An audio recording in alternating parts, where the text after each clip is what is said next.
Right, this is going to be another episode of Snake and Banter. Our guest for this one is a return guest. It is Pita, former coach of NIP Copenhagen Flames. If you don't remember, on the last episode he appeared on this show, he also, I mean, we didn't have the hot take show back then, but he had a hot take, which was that he actually said Huxley is better than Khan, who, if people don't know, Pita actually played for Khan. And look, I think it's complete madness, but I appreciate people who have their own opinions. Like, if you don't know, Khan's like one of the greatest in-game leaders of all time. But I will say, it looks good now, because obviously Huxley did win 3 championships since then. Some of them were big ones. So Peter, first things first, you are looking for coaching gigs still? You're still very much active in the scene? Of course. I'm still waiting for the right opportunity. We'll see if I get one or not. Okay. Right, we'll see. We'll test your skills out on this show, see how good your analysis is. Right. Sounds good. Start us off then. What is your good point for this show, Peter? My good point is that CS is starting to become international or global again, actually. With the recent performance of FlyQuest, the Mongols, I think we're seeing more and more also from NA with Complexity. I think they've played really, really good recently. And I think that's good, getting something different than just watching the European teams and the CIS teams. And I think, that's something that we were a bit spoiled with, pre-COVID. We had the Brazilians being dominant, and then we had a period when Liquid was on top. They were playing really good, winning that Intel Grand Slam. And as I said, the Brazilians were really good before that. But looking at, I remember when I was in CLG, I think it was in 2016, somewhere in the beginning of 2016. We had like Cloud9, Liquid, CLG. I think all of us were in the top 10. And then obviously Luminosity back then, the Brazilians, and a couple of others also. So I think it was way more, exciting to watch CS, just seeing these kind of different styles of CS, battling it out on the server. And I am really happy, like, seeing the Mongols actually being able to perform. Like, I don't think we've a very long time we saw any Asian team actually doing something. Like Tyloo has been on the events, but never really they're gonna lose. No, exactly. So yeah, that's my good point. Yeah, there's a lot of angles that I could go at this one with. The funniest one lately is that Launders has been campaigning for racism, in air quotes. It's his angle just to say that he obviously likes when teams are of a specific nationality. And I'm not going to say I'm a fan of racism. I think Launders has kind of jumped the shark on that whole idea of what it means to be a fan of racism. But I actually really appreciate when there are teams coming from less represented regions, because obviously everybody knows that at this point, Europe is really where you need to be if you want to play the best competition regularly. You want to have the best practices because you have all of those opportunities, and you also just get the most in terms of official opportunity, because there's so many tier 2 events that everybody gets to play over there. And what's impressive about some of these teams coming from underrepresented regions, such as FlyQuest, such as the Mongols, and even some of the teams that are seemingly punching up in North America, is that they're doing it without as many opportunities. The Brazilians and South Americans have a great circuit for tier 2 competition. So when I see a team like the Mongols and FlyQuest coming out of the woodwork and suddenly just being good, I'm extra impressed. It's like they're shedding the bad habits and those kinds of the flaws in their own space. They're able to come overseas and actually deliver. And I was wanting to actually make my good point about FlyQuest as a whole. And I feel like we're still in a space right now where it's a bit delicate, where I think some people that are more purists when it comes to competition, I would assume maybe Thorin could talk for himself on this kind of point, but when it comes to the major, some people want the best 24 teams there, or best 16 teams there at that stage of it. I still feel like there needs to be just slight injections for giving underrepresented regions, because you just need for me, I just want to see more teams from different regions come about and find some kind of financial incentive through the fact that they're playing in a slightly worse region, and all those ideas I listed before, the practice being a little bit worse. I feel like they need that little bit of boost, but I would love in, say, 4 years' time for the entire scene to raise up so much so that we don't really need to have affirmative action anymore, and it is just flat out who are the best teams in the world. The thing is, there's a whole bunch there. So on the angle of like, it's more of an international game, it is. Because, yeah, like one, obviously the Mongols, we've even talked about them on past shows. Like that team actually is pretty legit. Even like the difference is the Tyloo team could like do a BO1 upset, or maybe if they were at the best game of their life, they could steal like a BO3 off a top team that played badly. Mongols has actually won real BO3s against teams that weren't even playing bad and are like top 10 ranked teams in the world. Like that is unthinkable. That's almost like back in the days when you were a pro in 1.6 Pita, we would have like the amazing Chinese team, or the Koreans could every now and then be really good. But you had that one team that at least was legit. It didn't mean the whole region was. It wasn't. But they would have the one team that could get it together. The reason why I actually like the Mongols, I'm separating them out, is what I like about the Mongols as well is, normally I would take this and spin it my own way, which is, I like the fact that the game's international, and that we have all these like mixed language squads that just speak English in Europe. But I'd be cynical and say, for most people though, I don't want you to stay in your shit region/country. I want you to just do like an Eco and Guardian and just go to a big European team and just be really good there. The difference is, say the Mongols are an exception to me, because I actually think their strength isn't even just individual players. Like they clearly have a style that they all agree in. It seems to almost be like their culture, how they play CS. And that actually does remind me of when the Brazilians came along. It wasn't just that they had good players, like they also had their own style of CS. And clearly, by the way, one of the reasons I think Brazilian players don't go to other teams is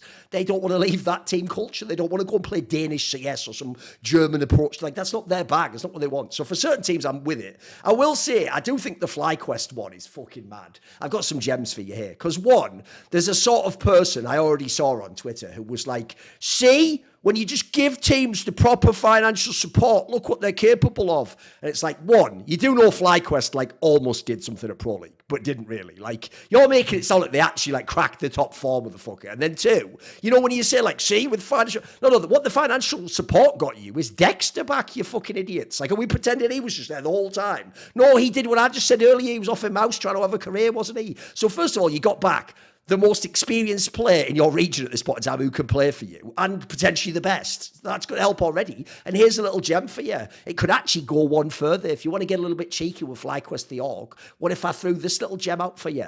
I heard there were other orgs bidding or in the running to try and get this team. And some of the other orgs had eventual plans to try and get a JKS or a European AWPA or something like that. So they were going to like take the core of FlyQuest and sort of build it out to be an even stronger team, which, by the way, I think that's a way more tantalising prospect. Like, again, you just take a good European AWP, chuck him there, put JKS in his spots.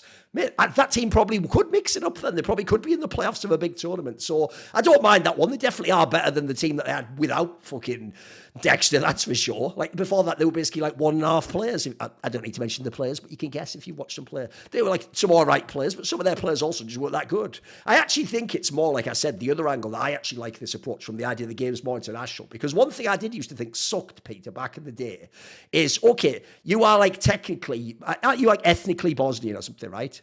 Yeah.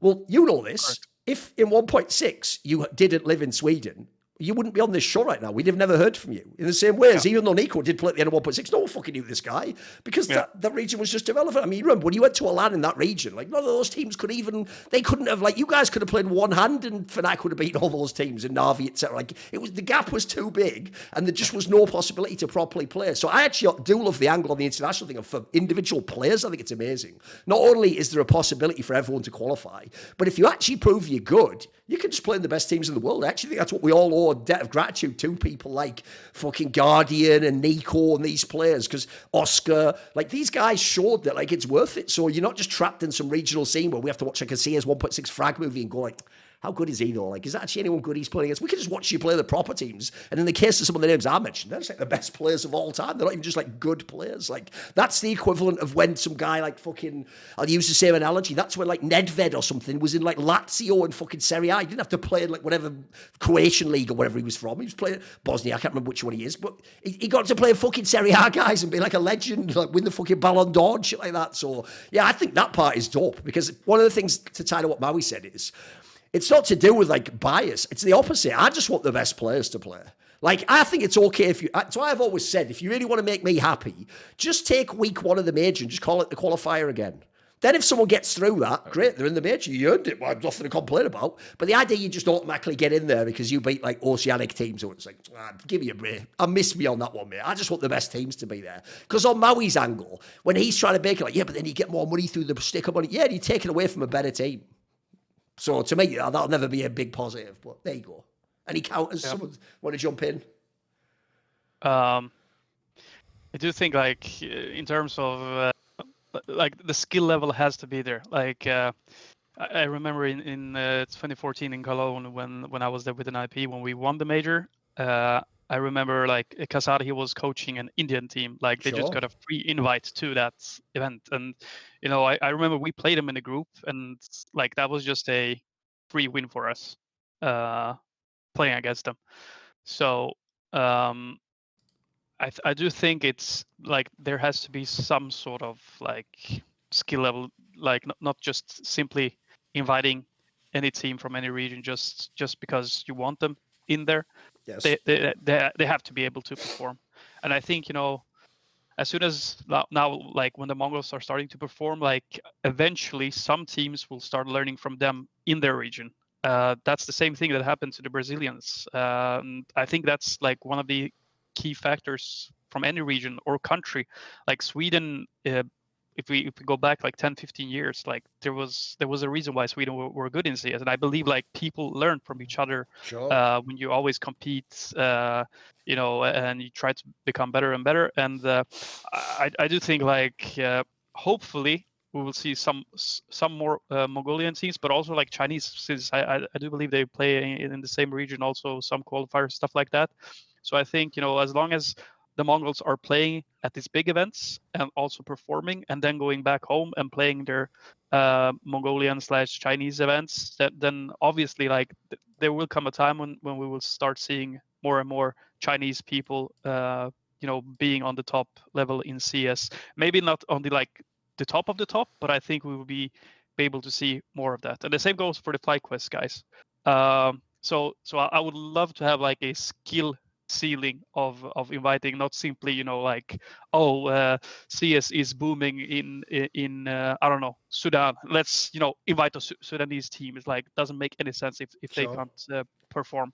But on the hand, on the subject of having more national teams rather than international, I think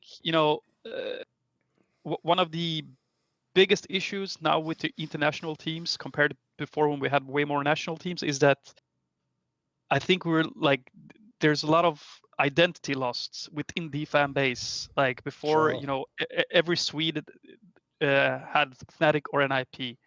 Then obviously like I don't know, big. Okay, now they're German again, but like we had these teams back in the days where like if you're from Germany, you're rooting for MOUZ. If you're from Sweden, you're rooting for And I think we're losing a little bit of that in that sense. But if we're going to keep on saying like having these international teams, which I think is the right approach, then I think we should at least have a 2-3 weeks per year where we have a World Cup, like with actual nationalities. I would love to see like all these Israelis playing in a team together, playing for Israel or for, let's say, ROPS for Estonia and stuff like that. Just to see that, get that identity back a little bit into CS if we're going to stay like having international teams. But as you said, referring to Nedved, actually he was playing in Juventus. Right. My bad. but that's what we want to see. And I've thought about the thing that you said. If I were to live in Bosnia and play CS, 100% would not have made it. Like I think a lot of players make a career being having the right timing, playing against the right player or the right coach or whatever at the right time, and actually performing. And my career was also learning new people, like getting to learn new people, and them also pushing me in the right direction. And that was only because I was living in Sweden. And yeah, I mean, regarding Nico, actually, just a small side thing, but I remember that I actually messaged him in 2013 when I was in SK Gaming, and Okay. we were a full Swedish lineup, and I was like, I really thought of having him coming into SK, but you know, the response from the organization, but also from the team, was like, no, we can't you know, Sure. start talking English. Let's keep it Swedish. So, but times has changed. Sure. I would just want to say one more thing though about the other regions coming up. I just feel like I know Thorin, when you're talking about like getting the best teams there right now, I too kind of agree. I agree with the qualifier versus the challenger stage sort of distinction and how it's a little bit weird. I don't have a solution for that necessarily. By the way, you could but I still think- give people stickers in the qualifier too. You could do like a compromised version of the both, right? You know? Well, see, yeah, I actually would have said something like that, but I think money is a finite resource, and I'd probably have to like work out the kinks of would that take away money from other people or what. But either way, what I really wanted to get to was the fact that like I just think like basically the reason I'm for the sort of affirmative action state that we're in right now with Counter-Strike, where we're giving slots to Asian teams or America's teams that are a little probably less deserving in terms of competitiveness or skill overall on the rosters, is that I think that if it pushes the game to other regions that are less represented today, my end goal would be wanting, say, a new market entirely of a player base. Like if we got a Chinese player base, like let's say actually through the Asia RMR, I'm not wishing that FlyQuest or Mongols don't make it through, but let's say it's actually 3 Chinese teams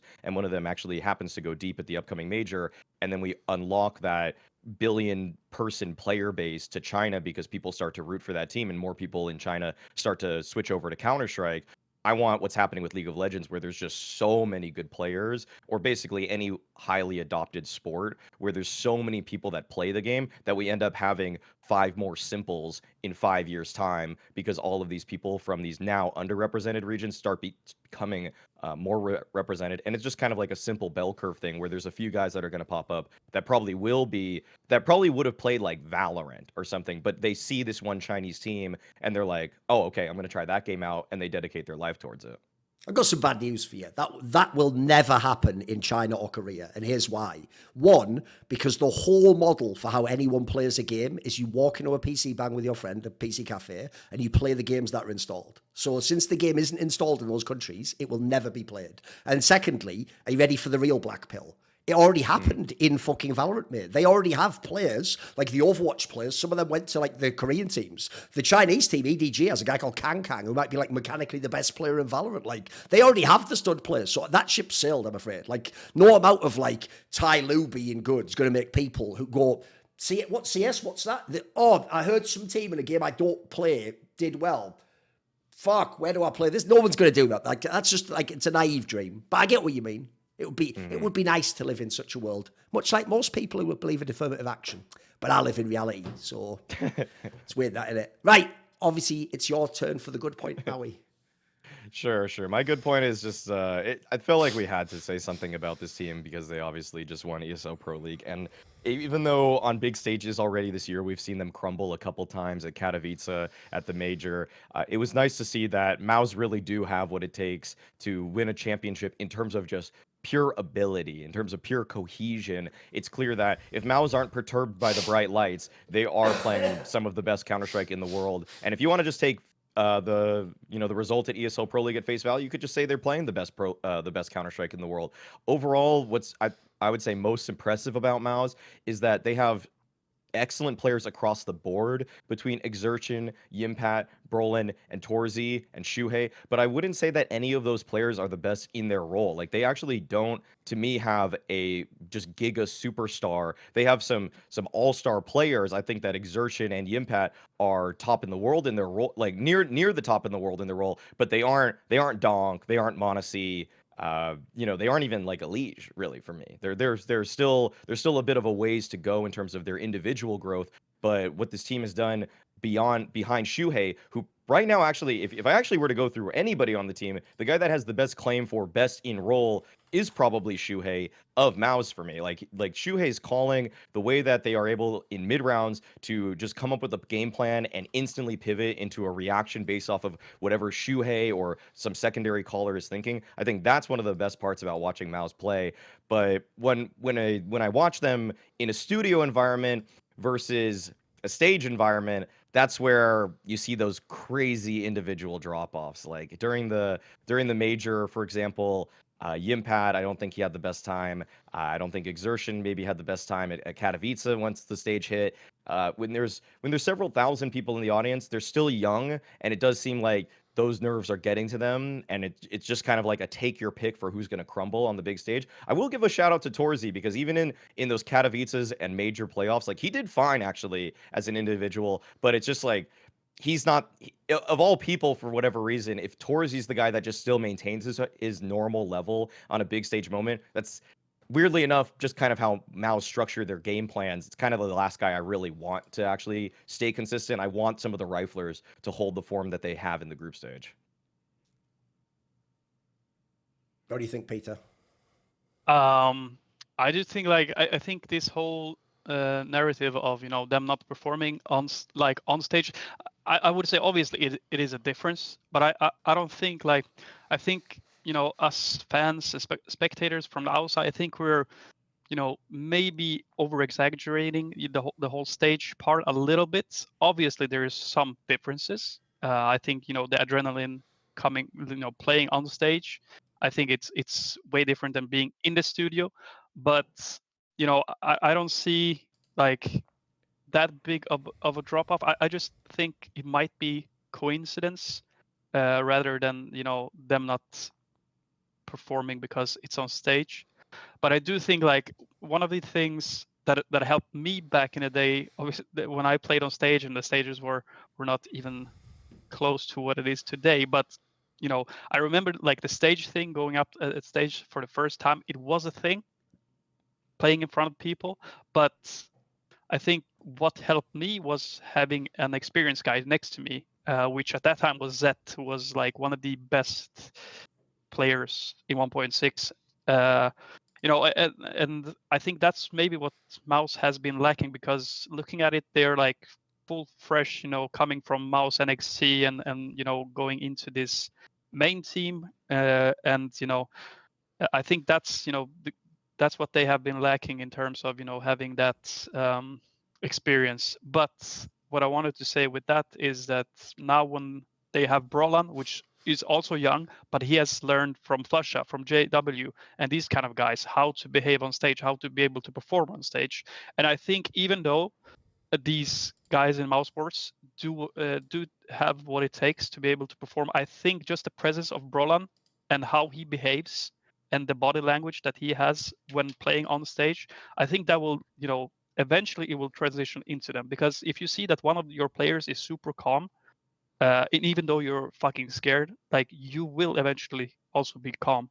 Like there is a reason why Plopsky, for an example, in 2019 when we brought him into NIP, his first event was Cologne. He was fucking playing like God. Like his first stage match in front of 12, 13,000 people, full Lanxess arena, he was playing really good.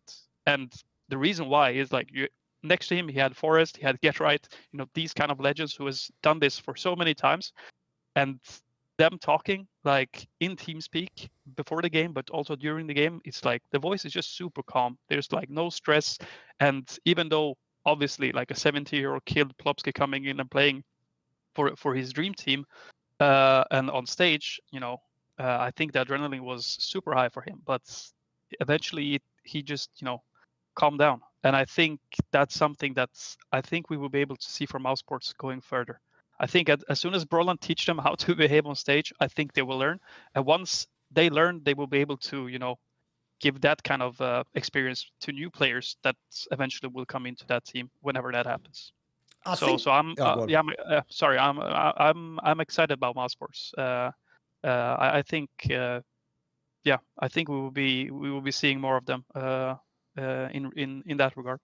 The problem here is when people take narratives, they usually do it in what you call an archetypal manner, as in they're like, oh, Team A is like Team B that had similar problems, and then you just contrast directly. So I'll give you a classic example. When Team Liquid used to lose to Astralis all the time in all those finals in 2018, I used to say the reason why this is so bizarre is because the Astralis guys used to be in that position themselves years earlier when they played an IP or Virtus Pro, whatever it was before. So you see how like there's a parallel, right? Now, the problem I think MOUZ have had, actually, to tie into what Maui said about like the player strength, is people are just taking other teams that were good rising teams, Heroic, if you remember that lineup, not the current one, the Danish one with Cadian and Stour and them, Ents when they had like the first one with Spinks and Hades. These were like rising teams, and then people had the perspective, especially on Heroic, that like they could be the best, but they just lose all the big playoff matches, right? I do think MOUZ has looked worse on stage, but I think people don't understand how crazy high the flaw is, though. Like, I looked it up now. With this lineup, the only teams to beat them, guys, is G2 beat them twice. One of them was the first match this lineup ever played. The other one was one at the major. And FaZe Clan beat them twice. That's it. That's it. Since they had this like at the end of last year, they themselves have beaten Vitality in this recent final. Everyone forgets they just 2-0 clapped Spirit right after Spirit's fucking kind of eats it. They themselves have beaten G2 a bunch of times, like 2 times or something when it was like not the big stage match or whatever. And yeah, like what more do you want? Like essentially this team, it's only the fact that they haven't won a tournament. And sometimes, for example, they've played FaZe in the semis or the quarters or whatever. That's the only thing that makes this team not as hyped as they should be. Because even if they haven't yet won the big stadium event, there's like 3 teams can actually fucking beat them. Like, they're actually insane. If you ever go and look, they've won like 40 maps and lost 15. Like, this isn't like up-and-coming plucky underdog shit. That's like dominant world-class elite side that should win every event. So the way I frame it is this. You've shown that you can do this, especially now in this like less pressured EPL environment. So now it's actually totally fair, I think, to put the emphasis on this team and say, now you have to win in these big matches. Because I also think, whereas I actually thought a lot of what got Heroic through was things like they all played that like Danish CS style. They clearly all believed in the system. They knew that like Tessus doesn't have to be the best entry if we set them up correctly and we have the right utility in the follow. But this team doesn't even need that. This team actually, you know, they used to call back in the day as a meme, they used to call MOUZ budget FaZe because it was also an international team, but they didn't have players as good as FaZe Clan. Is this even budget FaZe? It's only budget FaZe and says they don't pay as much. Like, isn't this about as good, well, a GM's roster as FaZe? The only thing FaZe has over this team is they have veterans, which I would suggest is probably why they don't choke on stage. Like, that's probably FaZe's biggest strength, right? But if you actually look at this MOUZ squad, probably one of the best GM'd teams you've ever seen in Counter-Strike. Like, remember, they put this thing together piece by piece. They even sort of A/B test. They took them out of the academy team one at a time. Like, everyone forgets this detail.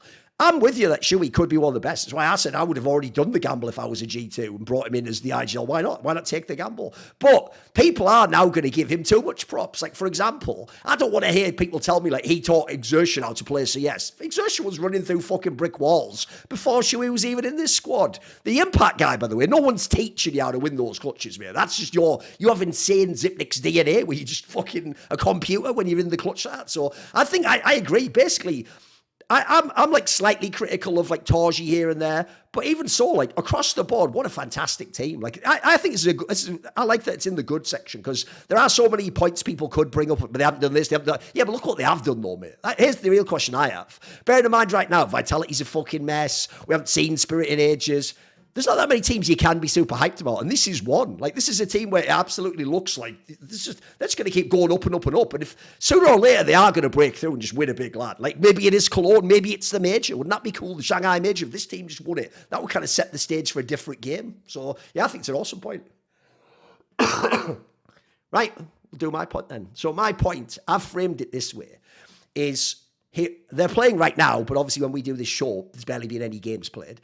Since Heroic has signed degster, this is where I feel like the narrative around that team has set them up so that people aren't expecting anything. Because what happens is, people think Heroic is like Ents and that they had like a fluky run around like the fucking Katowice and then they got to the major but they didn't do anything. And then everyone's heard these fucking shit stories about how degster is toxic. You know what I'm going to say the next time anyone ever dares say that to me? How the fuck would you know? Because I'm getting bored of this. Like, I've looked into this topic. I've gone and asked his teammates. Like, none of them say it's true, by the way. I didn't talk to the Russian ones for obvious reasons, but all the ones in the teams, they just don't know what anyone's talking about. Literally, they think it's like it's a made-up narrative. So, bizarrely, because people are hating on degster, and then they think Heroic failed like Ents, I think most people actually think like, no, this was kind of like a fraud team. Whereas it's like, actually, the joke is, they were like pretty good anyway when they had Nikodos. And I actually think now that they have degster, I think they're just going right up, mate. Like, I could see this team for real being like the 4th best team in like 2 months from now or something. Like, I actually think they're going to be a banger, especially because, again, at the time of doing this, I don't think Heroics even finished their first series with degster. But I can just tell you, that guy's skill set wasn't even the kind where it's like, oh, he's clearly watching loads of demos and get like, this guy just has like the fucking mechanical skill set you want as an AWP. He just looks like, unless he's busted his hand, he's going to be good. It's a bit like when blameF joins Fnatic now. I don't need to know how Fnatic's going to play, what role. I know he's going to fucking shoot people in the head with an M4A4. Like, I know that's going to happen. So, certain players, the eye test just checks out for. So, I think the potential around Heroic is fabulous, actually. If anyone's down on them, I think, get back on board, mate. This train's going somewhere. I think this could be an amazing team. The thing with this Heroic team that was so frustrating before is that obviously Nikodos was like playing entire T sides with the rifle. I obviously I couldn't really focus on the game because it was kind of happening as we're recording the podcast. But I did notice that on T side, degster was opping. Like, that's one of the few little takeaways I had in the first just kind of like glimpses of this new Heroic, and it just adds such another dynamic to what you're allowed to do on the T side, because I kind of have mixed signals of what Nikodos was doing, because he sometimes had money for an op on T side, but I feel like after a while he actually just flat out preferred rifling. And now that there's a dedicated opper, we saw the difference, or the frustrations we had earlier in the year about Cloud9 when they didn't have an actual opper, and then they just kind of rotate based off of map who's going to be the CT side opper. One of the biggest flaws in that team is that even though they were switching hands, and actually for all intents and purposes, like sometimes Hobbit looked pretty good with the op, sometimes Boomich looked pretty good with the op, is that it was almost entirely on the CT side that they looked good with it. And that's kind of what Nikodos was doing with Heroic. Yeah, sometimes he looked all right with the op on CT side, but if you have that T-side opper, it just opens up so much more potential to play to punish, because I feel like that's been in the meta one of the hardest things for rifle-strong cores, or if it's just 5 rifles on the T-side, is that if you get an opening pick in the round with a rifle, or dare I say even an op, then sometimes I would notice that when Ts would just hold, they just felt very bad at playing to punish when CTs would go for re-aggresses. The op's the best gun to play to punish for a re-aggress, and now it's pretty obvious that Heroic can do that. They have a guy that they can set up into a position, they can read whatever the most likely counterplay is from the opponents after they find that opening pick, and then degster can do a great job. On top of that, God, it is just incredible when you're in a post-plant situation and you have an op also. It's one of the reasons that people get really frustrated with Inferno, is that you like, if you have to retake A or B from a guy in a post-plant position with an op, good luck. But actually what's funny is that in CS2, I've felt when I've watched a lot of top tier games that the B bomb site has looked so much more retakeable, and I was kind of wondering, why is that? And it's like, oh, it's because they don't have ops in these post plants anymore, because people have kind of shied away from the gun a little bit in the earlier months of CS2. But now a few people like mauisnake are purebred oppers on that map, and so if they got it back new box, you're not retaking. You're probably just not retaking. Yeah, I mean, I think one of the most important things of having a dedicated op, like in terms of Nikodos now switch to degster, like we can never forget about what their opponents are thinking, because if they play against Nikodos and they know that guy will most likely go for the rifle, that it enables so much, opportunities for the other team. Let's say you play Vertigo and you know that Nikodos will not have the op on A, he will have the M4. Like, you're not afraid of fully just wide swinging peeking. The same goes for any other map. Like Inferno, I think, is the best example. Like, if you know that Nikodos, even if he has the money to buy an op on T side Inferno, and you are the CT opper, like even me, I would dare to peek down with slope, like down slope with the CT op, because I know that the op will not peek me.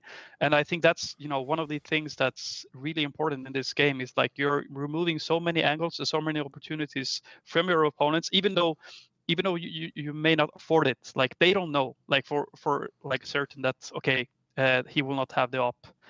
So I think that's it's super important. And I do think Heroic maybe did a little bit of a bad, not a bad signing in that sense. I think Nikodos is a good player, but it was very obvious, like even if they just watched 10 demos of him in Prezi, like they would have known that he's not playing the op. Like he was playing the rifles all along in Prezi.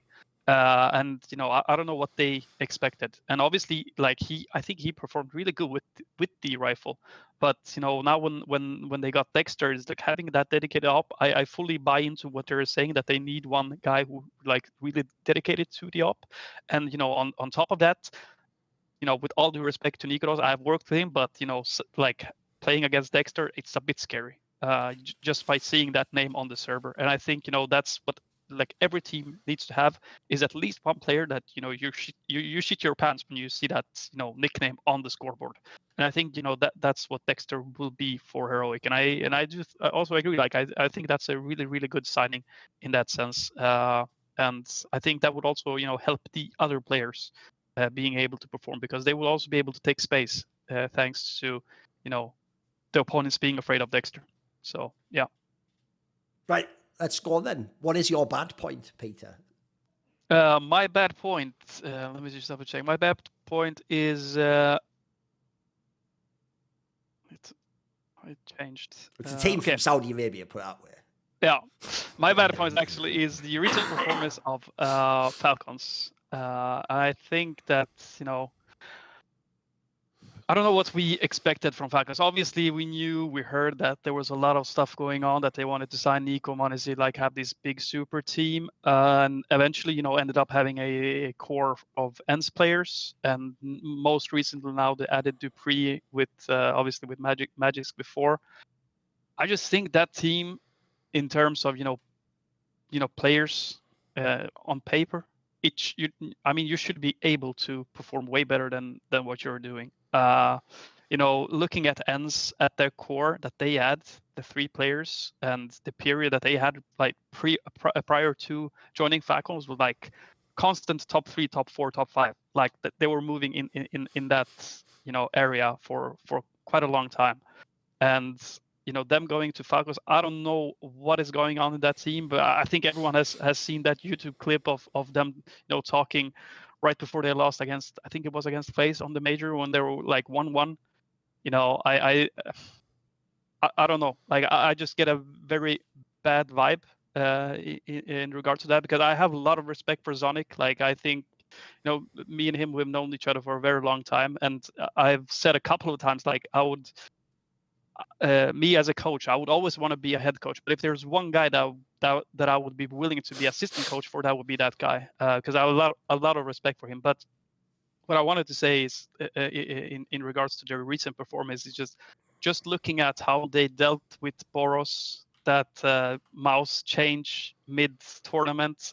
That's I agree, that was a super, super bad thing, but I think the way they handle it, like right after a game, I don't know. The mental coach, I think he said something about it's very important that we air out, that we talk about things.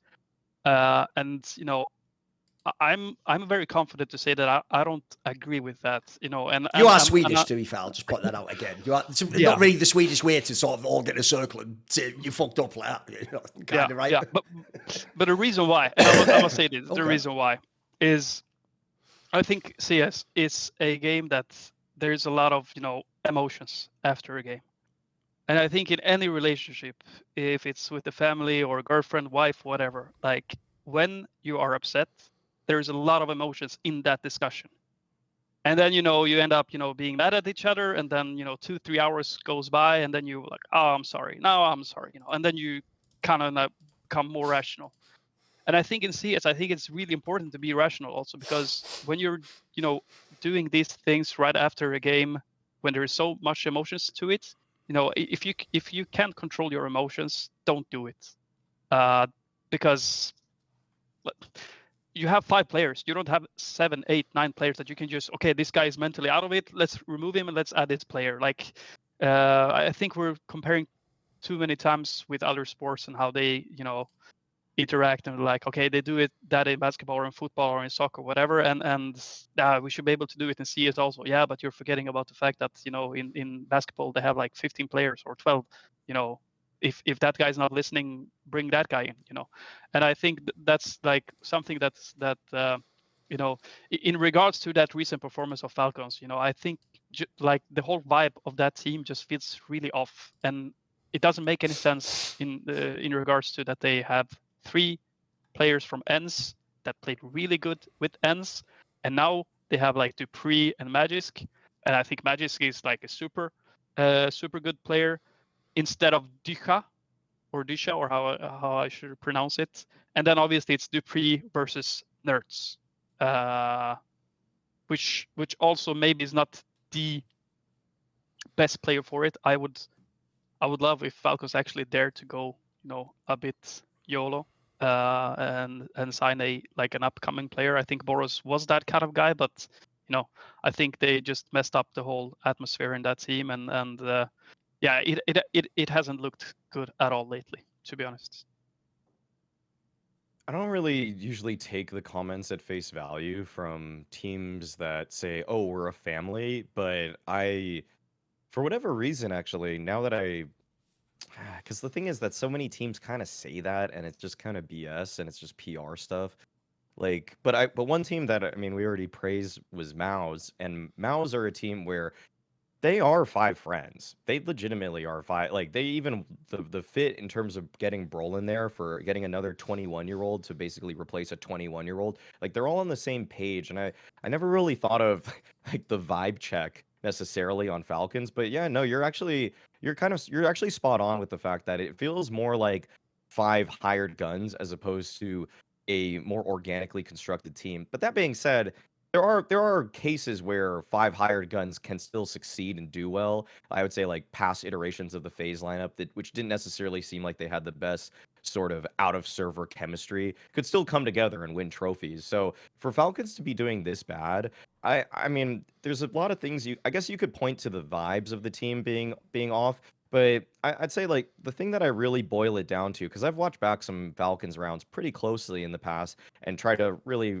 just understand what are they doing differently that's so wrong versus other teams that are winning and have honestly sometimes just weaker players, or you would think that they're weaker players. And it's kind of like every time it just feels like anytime someone's on a solo sort of hold, like any of them, I just almost find that there's no pop-off potential from individuals. Like the multi-fragging ability from some of these guys is flat out non-existent. Like if I see Magisk get back silo, he's probably one of the few guys I really trust on this team who can maybe get a kill and stay alive. But when it comes to practically everybody else, I've seen moments where people just get instantly shot in the face because they're not expending the sort of in-game effort to just jiggle things properly, to like crouch swing. Like one of the reasons that Donk is such a phenom is that he does all these little mechanical tricks to try to just make sure he stays alive a little bit longer, make it hard for his opponents to kill him.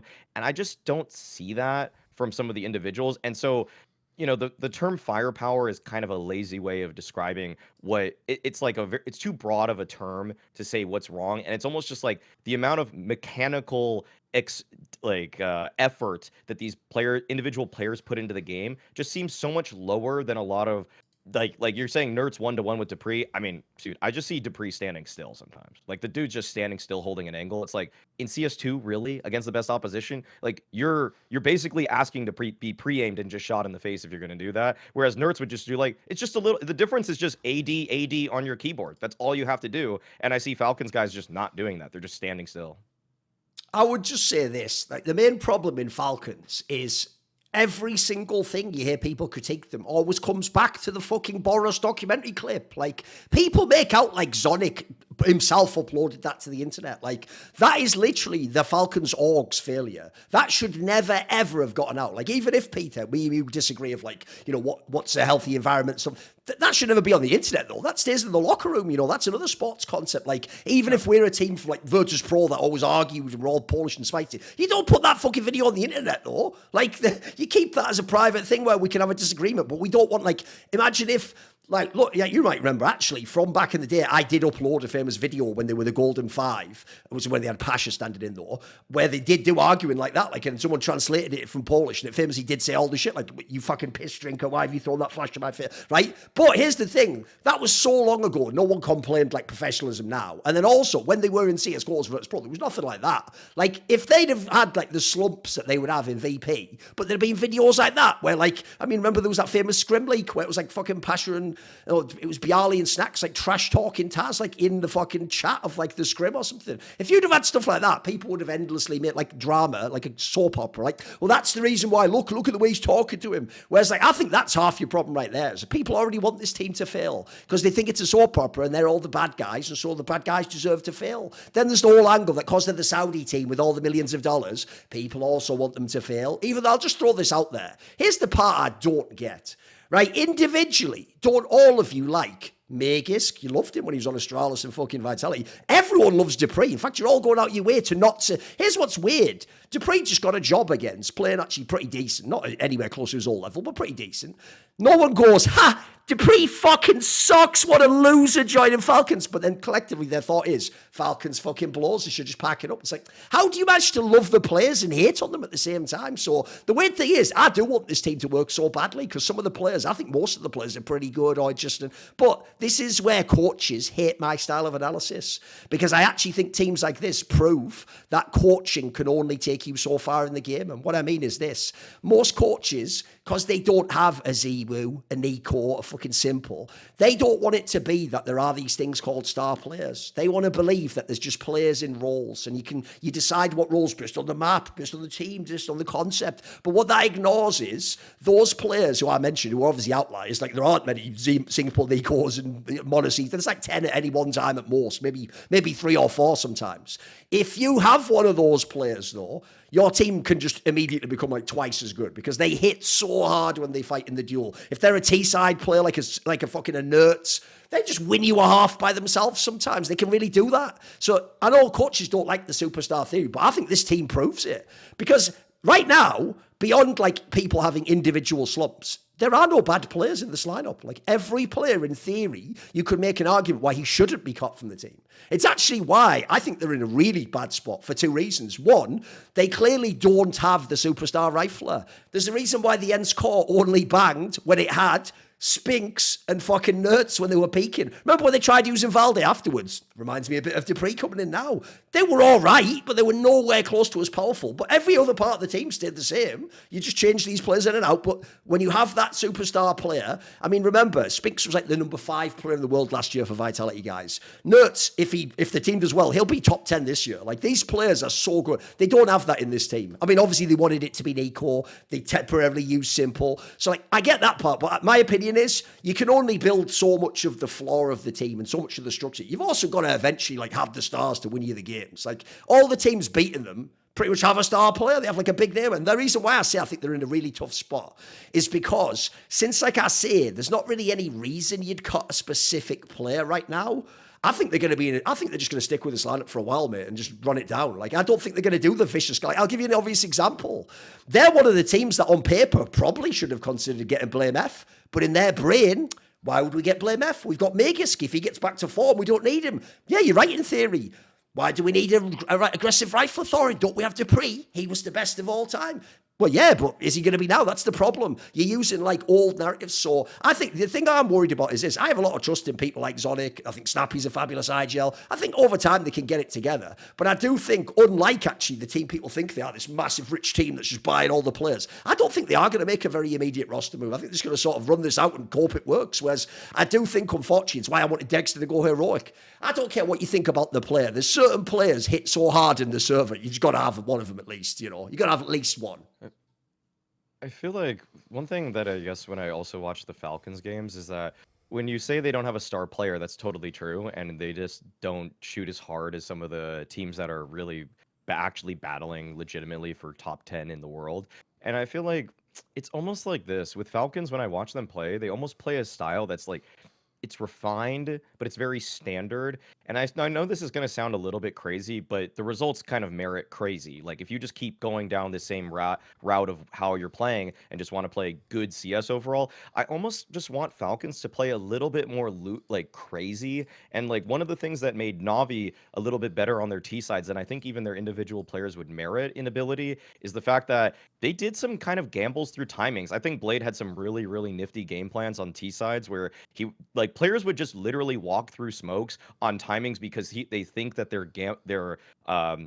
what they're doing on another part of the map is eliciting a rotation from the defenders. And I don't really see Falcons with that level of misdirection. I just kind of see standard openers, people kind of going through the motions. And it's cool and all when you have a star player who's going to multi-frag in one instance of a just a turning point in the round. But Falcons just don't have that player right now. And I almost just wish they played like this is going to sound stupid when you have these kinds of players in the servers, but you have to change something, because if you just keep going the same route, you will keep losing. I want to see them play a little bit more like, say, a Furia. I want someone to look a little stupid sometimes, because if you can just like do something that's a little bit looser and crazier at the beginning of the round and then just tighten up, because everybody on this team has insane fundamentals once you get into a 3v3, maybe that opener that you had earlier can just get you the in on the round.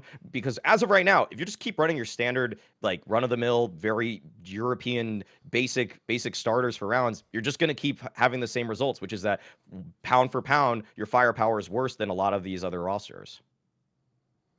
By the way, yeah, go for it. Go on. Sorry, yeah, I just wanted to add what my Maui said, but I think it all boils down to the confidence of the player. Like with all due respect to Dupree, but I think the fact that you said that he was just standing still and holding an angle instead of 80-80, like those small details for me tells me that that's a guy that maybe is just focusing on the team and the practice with the team, compared to, let's say, Donk, who's just fully playing face it with his friend because he loves to play the game. The same for mauisnake. And you can just just by watching them, you can see that they actually are like really good, like mechanically, the movement and stuff like that. And I think all these factors, that brings them to having super confidence. So they're not afraid of, dry peeking an area, whereas maybe Dupree has, learned that he needs to have that one extra flash or that two flashes to get into that area, which, from an opponent's point of view, that is just, every flashbang, every smoke that lands is just telling, like, we're coming. And I think that's something that, that you need to have that X factor in that team. I remember with the Brazilians in 2016, when they were popping off, it was like, it was known by, the pro scene back then that Fur, he had no rules in that team. Everyone except for Fur had like a strict, this is how we need to do, and this is how we need to react. Fur, you do your shit.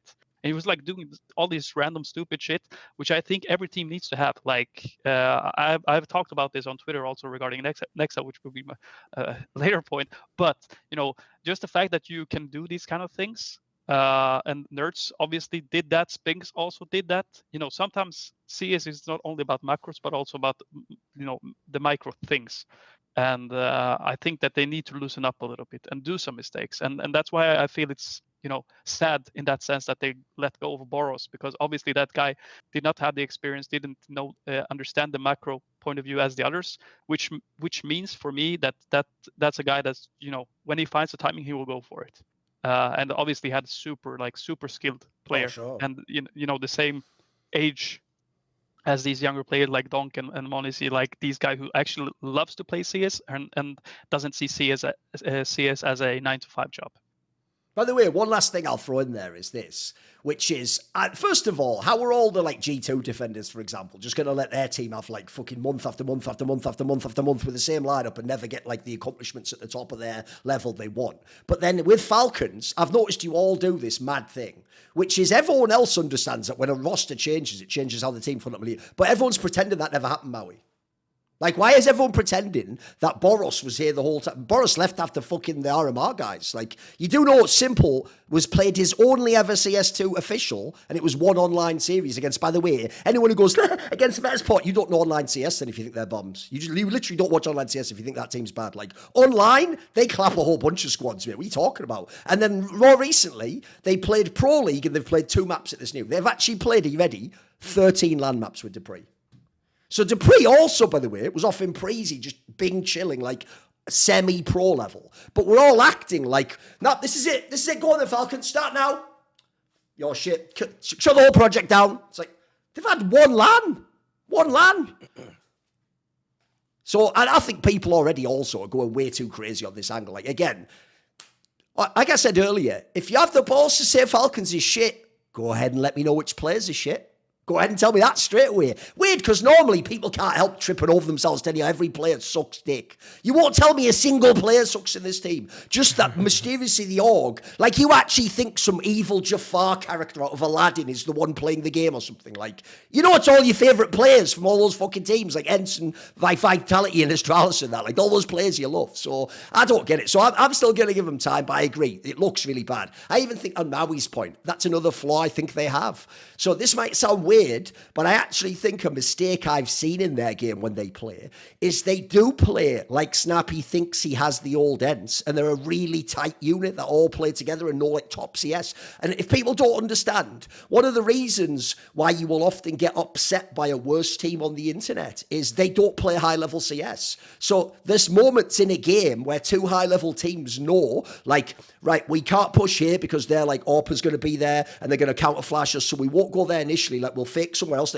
The difference is the other team might not even understand that level of CS. They're much more, let's just fucking peek. And that might work. That might actually bizarrely work. So a flaw I actually do think they have, like Maui was alluding to there, is this team never gets into a fucking 2v2. Because what happens is early in the round, they make like a play that might be like a smart play, but they don't actually have the cohesion and team play to then pull off the rest of the round. So what happens is then when they think like, right, turtle up on the site, like then they just let some bad communication mean someone creeps around an area or someone forgets to watch an angle or something. Like these are things you take for granted when you're at the top level. So I do think there's a lot of pressure on this team. I'll admit they look shit right now. There's no arguing about that. But I also do think like they're in a mess for all sorts of reasons. Like social reasons, people hate them. I think the fact you don't have a star rifle is going to kill you dead in CS2 especially. I also think there's a mega bait and switch no one could have known. How could anyone know CS2 would be this reliant on fragging? Like when we're talking earlier about teams like fucking MOUZ. Guys, MOUZ have like 4 players who have fragging numbers like the best player on Falcons.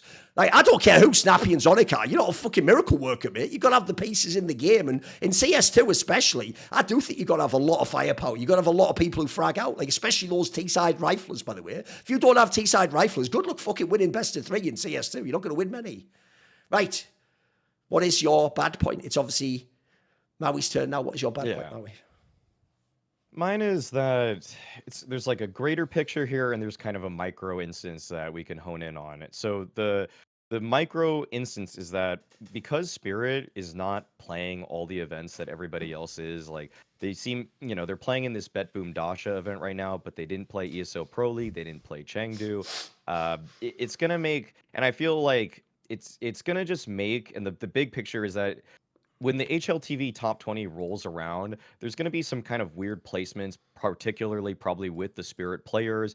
And we know that down the, annals of history and the way that people look back at and make judgments on the career of a player, so many people regard the top 20 as gospel. When teams take themselves out of events like this, then they have less maps played at the end of the year. And when it comes to Spirit and judging their performance, like I'd like to know and feel with certainty that if Donk doesn't get #1 in the world, it's because he wasn't the best player in that year. And it is a reality that we're living in now, that because Spirit may just take themselves out of events, or it could be any other team, we're not going to have a fair ranking at the end of the year from HLTV side of things. And then it's going to be up to everybody's subjective judgments whether or not he was better this year than m0NESY or ZywOo. And yet but the problem is that when you're making these kinds of claims 3 years out, people may say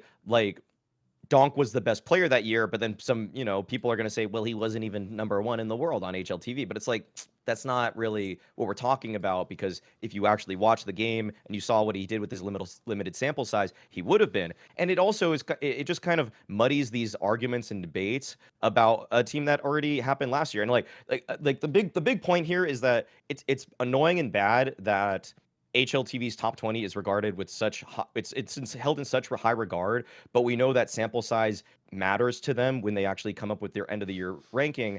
And one example of this, which is effective narratives already, and something that is what we talked about on like a previous show, is that when VP assembled this super team, people were like, it's not a super team. Jamin Flit aren't really top 20 players. The only reason they weren't top 20 players last year is because they had less maps than all of these other people. Like in terms of pure rating and what they were doing in every event that they played in, they were owning. They were fragging out. They were still the good players that they were in 2022 when they were major winners. It's just that they went to so many less events. And so the bad point here is just kind of the greater issue, which is that like you can't even say like you can't even really at the end of this year maybe say this is an accurate depiction of Donk's rating or his rating in the world, when I think HLTV, there's a good chance that Donk might just be second or third, not purely based off of the fact that Spirit has bowed out of events. What do you think, Peter? Yeah, I mean, I think that's, a little bit, something that that I'm actually super excited about, and that's, the whole franchise thing being removed next year. But I think, one of the, key factors of maybe them not playing that many maps is obviously, starting off from zero, basically. I mean, when you compare it to these teams who always plays these big tournaments and are able to, play more maps and stuff like that. I do think like in terms of Donk and the whole subject of is he going to be considered one of the best players or not? Like obviously people will. I think at least for me, it's like just watching him is like definitely a top 3 player the way that he has been playing. But if he then ends up in the end of the year like top 9 or 10 or something, I think people will be upset about it for several reasons. And I think that's maybe why we should, I think HLTV has like a monopoly on the thing of rating teams and players. Sure. And I think we can learn from other sports how we can also rate players, because I think if we were to ask every team if they have one representative by the end of the year, like who is the best player in the world, I think Donk will be pretty high. So this is like something that needs to be taken into account. But I think I think by next year, now obviously I think Spirit will be able to play more events, and hopefully also that they will attend those events. So yeah, I think my whole point is it is what it is, basically. Like he's coming from a team that's didn't play these big tournaments, and it's just the nature of the game as it is today. But I think by next year we will it will be way different, hopefully. So yeah.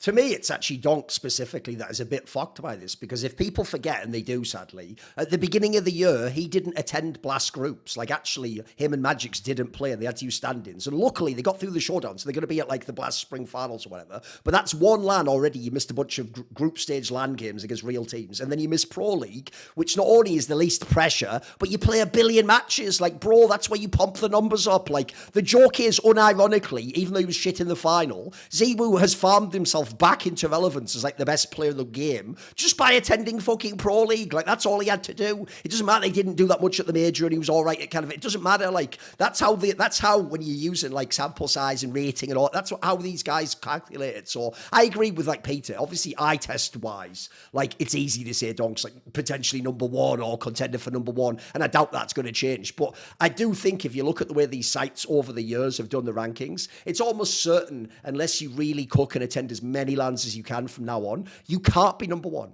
I don't think you can be, because at the moment, if you have either Monacy, who's in insane form in general, he's died off a little bit recently, or ZywOo, if he can get back to his peak form, these two players are going to be at all the events. They are going to go at the major and probably be in the playoffs, and they're going to play all the EPLs and all the basket. And so the problem then is, if you're donk, now you have to be like 1.5 times better than MOUZ. That is asking too much. Like, you're just not, if they're going to go by stats, not the eye test, they are going to rank him like 3rd at a point in time, or 4th or something. I mean, I agree, by the way, Peter. Everyone will go mental and go, what the hell? What's going on? But then again, I notice people still to this day do that about the HLTV rankings, even though, by the way, it's a literal formula. It's just a fucking formula that you input the results into. No one sits there and goes like I did, but is this team really 5th though? Like, if they were to play these other ones, how would they do? And plus, even when they got that 7th place, didn't they kind of like skip up? They don't do that. That's why my ranking, I used to just say, is totally subjective. It's just what I think based on like how I evaluate the result. So I do think people always will think that it is.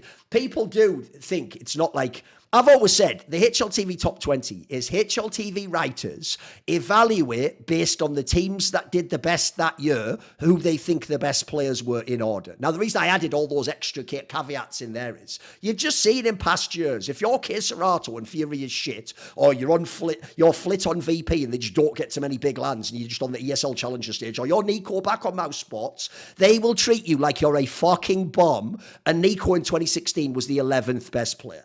Now, again, all I'll say is this, Peter. Gun to your head at the end of that year, you ask every GM in Counter-Strike, right, name the 10 players you want in order. You don't even have to get through all 10 before everyone would have said Nico. In fact, he'd have been like top 3 guys. Like, everyone who was a pro knew this guy was cracked out of his mind. And he had already done it against a bunch of teams, but he wasn't in the teams that went deep. He was barely ever in the semi-finals, and obviously his team won fuck all. So it just, I agree. Maui's point here is mainly more, it's not just about donk, it's more about how this will skew like the historical narrative. The idea is, if in 5 years from now, donk is the GOAT of CS2, someone is going to look back and go, was he though? I thought like fucking Zemu was better than him that year. Wasn't Zemu still the best? It'll be like, well, no, but by the way that they evaluate who number 1 is, that's why Zemu got to be number 1. So I get your point on that one.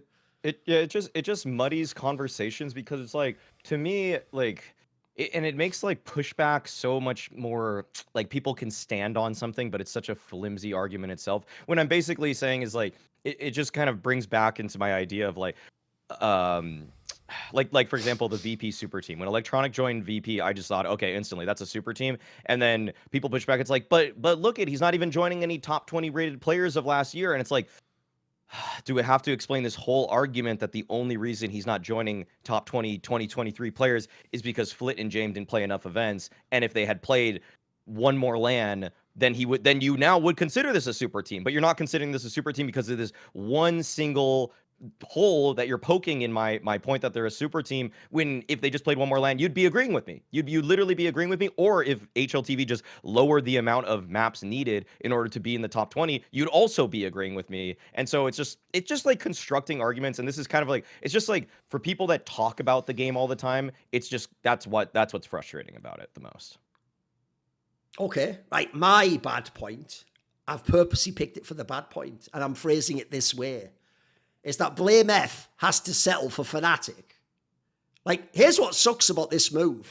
The only person happy about this move is fucking Fnatic. How did they get blameF? Like, if you don't know, guys, when I wrote that Substack article, like 5 teams that would improve, I put Fnatic bottom because they were number 34 in the world, and I wouldn't keep like almost any of these players. Like, Crims gets to stay because he's a legacy player. Maybe you keep Body because he's trying to be an IG. You know what I mean? Like, beyond that, like, mate, you could fucking throw these names in a hat and just pick out 4 more names. Like, I don't give a fuck about this. I actually think if you're blameF, look, I'm happy you've got a team, and I'm almost certain you will frag out. But holy fuck, like, the team's you. You actually, for real, have to drop like a 1.20 rating every match. And even if you do, you're not going to win most of those matches. And I'll even be shocked, by the way. Remember, this team's going to have to go through fucking online qualifier. I don't think you'll even make it to most of the lands. Like, I think you'll get to the odd one. Here's the irony. This ties into what we were talking about 1 second ago, MauiSnake.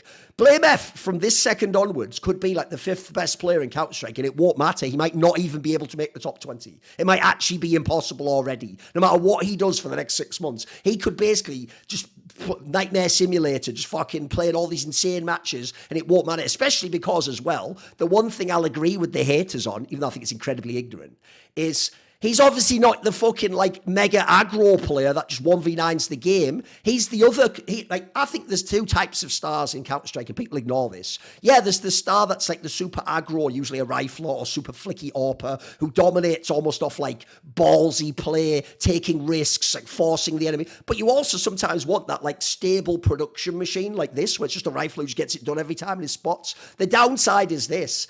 If you had a choice, let's say they're equal ability just for the sake of this discussion.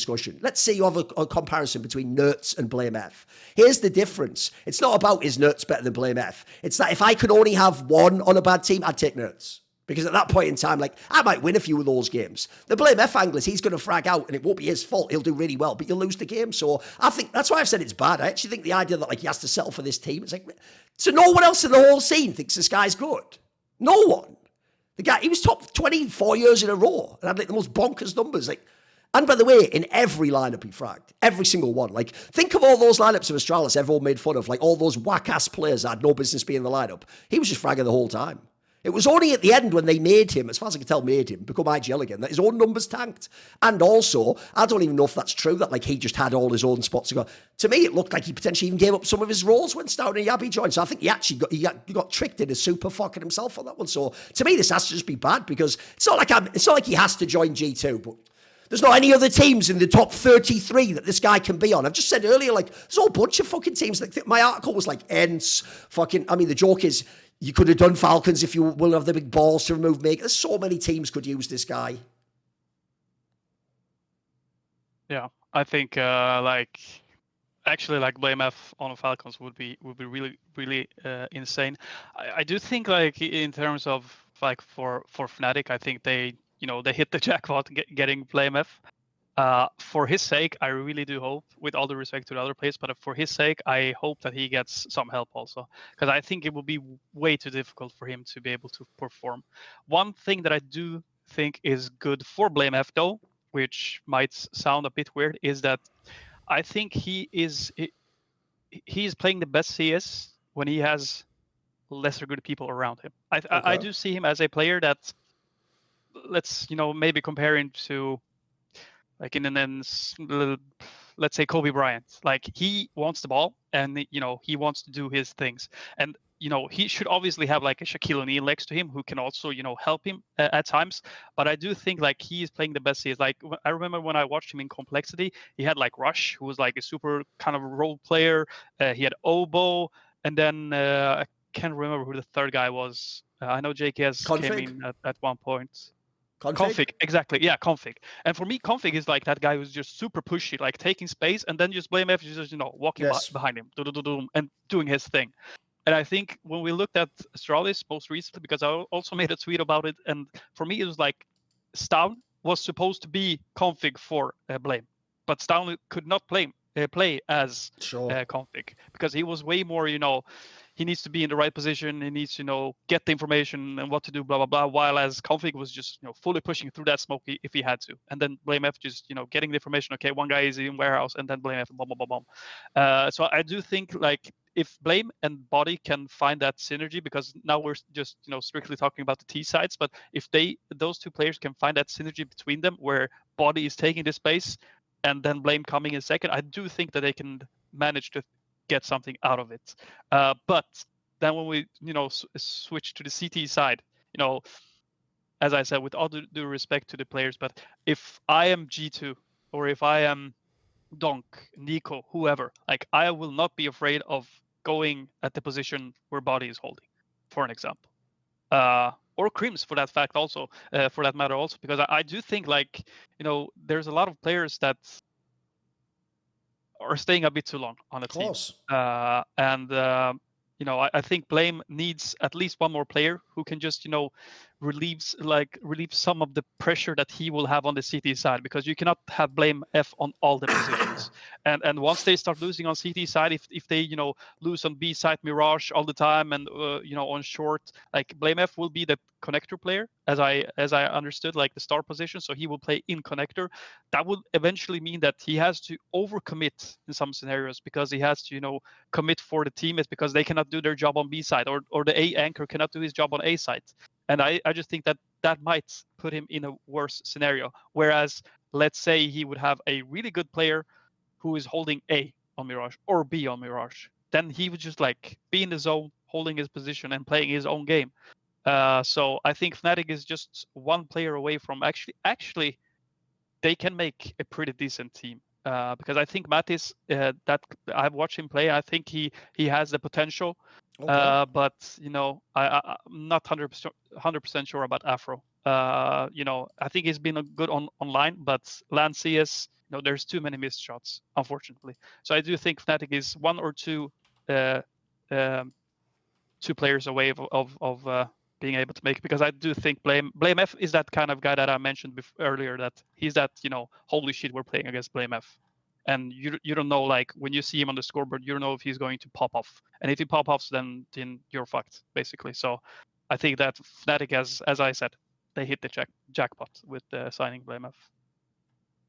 It's good for Fnatic. It does feel like they're one, maybe even two moves away from reaching the level of competitiveness that you would hope to have if you sign blameF on the roster. Like, I was actually kind of thinking just now, okay, would I actually have wanted blameF to be on, say, like OG instead? Like, what are worst possible landing spots for somebody like blameF? And yeah, Fnatic's pretty far down that list, because even if he got onto, like, say, a Game in Gladiators, who have proven themselves with the ecstatic under the ecstatic banner at the major, I think that would have been a really cool position for him to get to as well. Just because it's like, well, these guys have already proven themselves. Fnatic really, At least weren't on that working one, with you'd much. also have the flair that they're all Danish as well. That could potentially add Exactly. something extra too, right?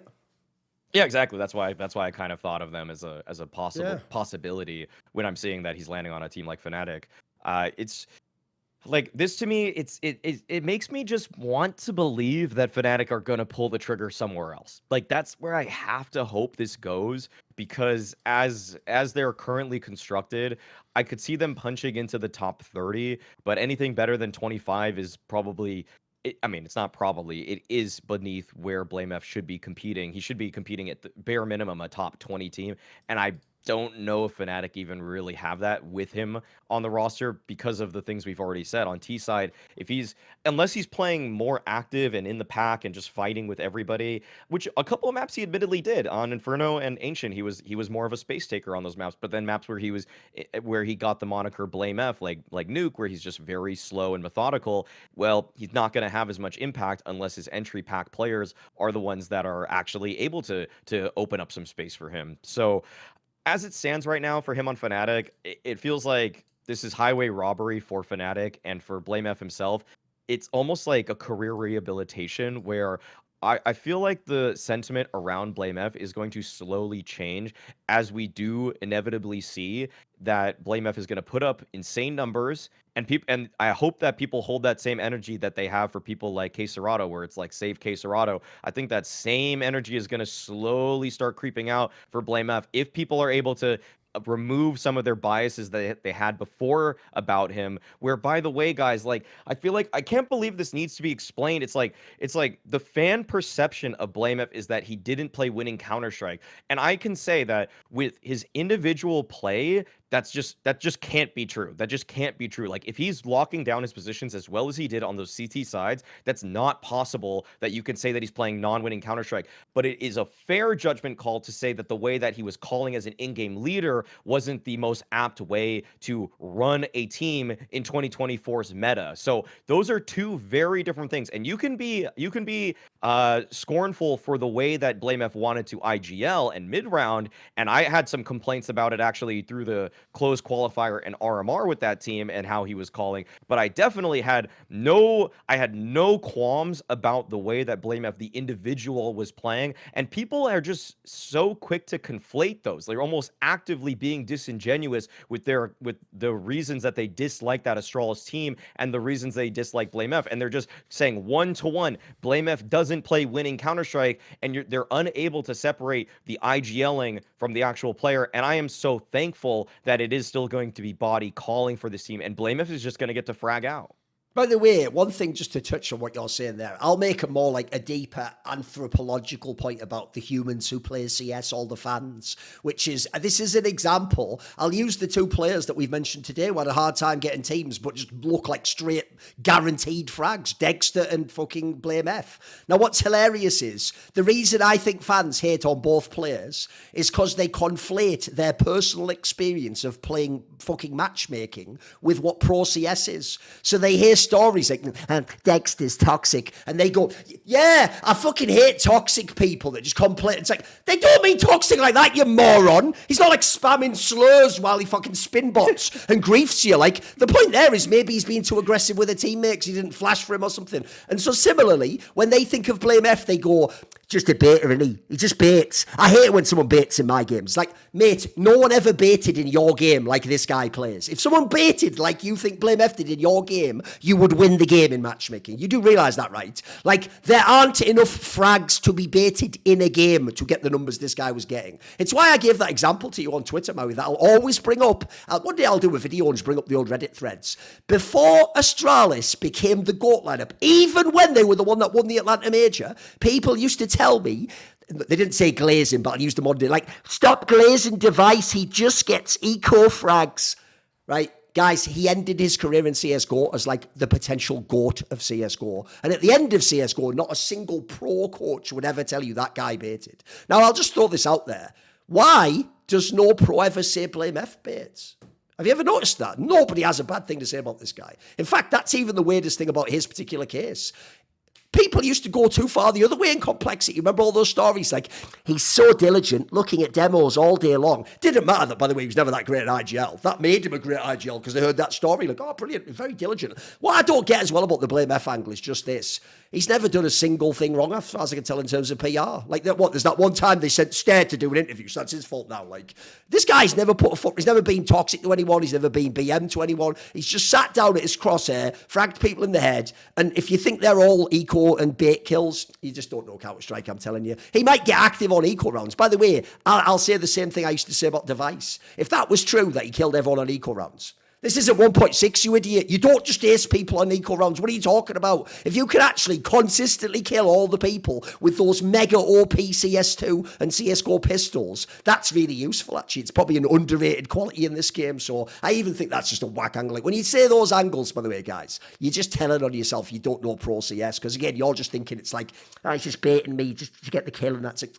You can't drop 30 bombs by baiting people at pro level CS. Also, you think they're just going to let him bait for like 2 years in Astralis? Like, oh, well, sorry, Device, he's just baiting you, mate. And also, I'll just put that out there as well. Logically, if I combine the two narratives, if they had Device and blameF, no wonder they never won. It was just two people baiting everyone. Whatever, good joke, whatever. Right, go on then, Peter. What is your ugly point? You referenced it earlier, so let's do it. Yeah, my ugly point is G2 doing the same mistake as previously, like with adding Nexa. I just think, like,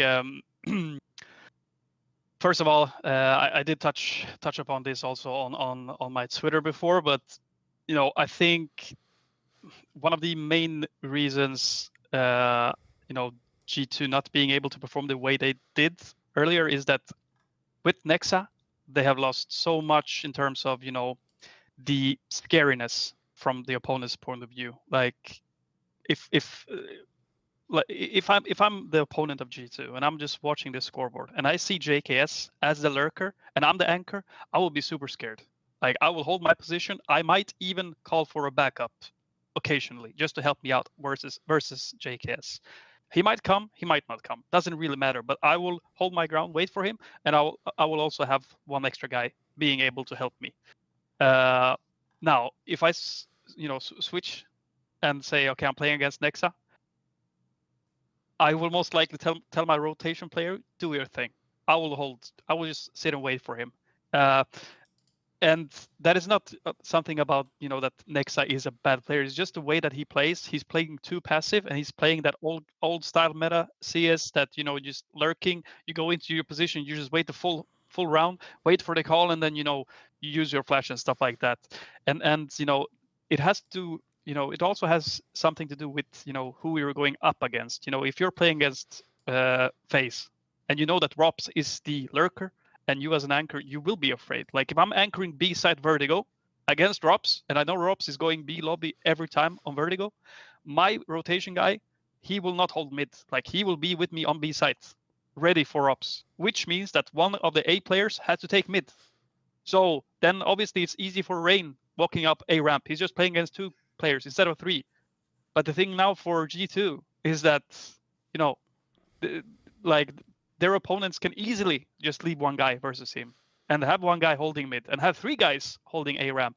And then Nico is trying, you know, jump through the smokes. Nate's flying all over the place. Like, what the fuck are you guys doing? Like, it's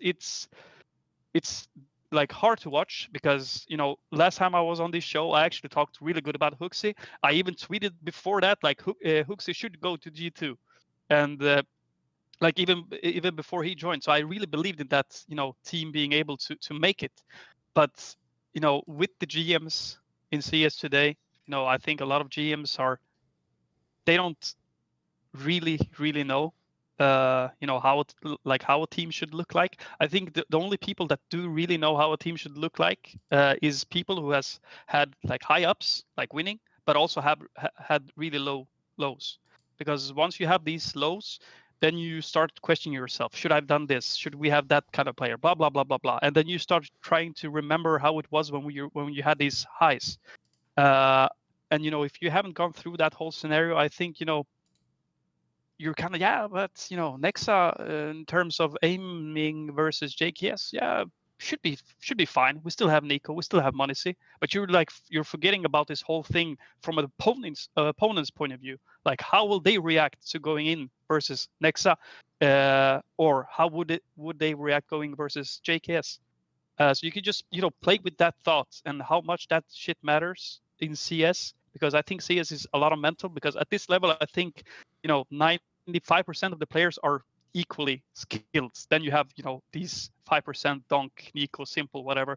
They are the ones standing out, but the rest, 95%, are equally as good. Sometimes that guy will win, sometimes the other guy will win.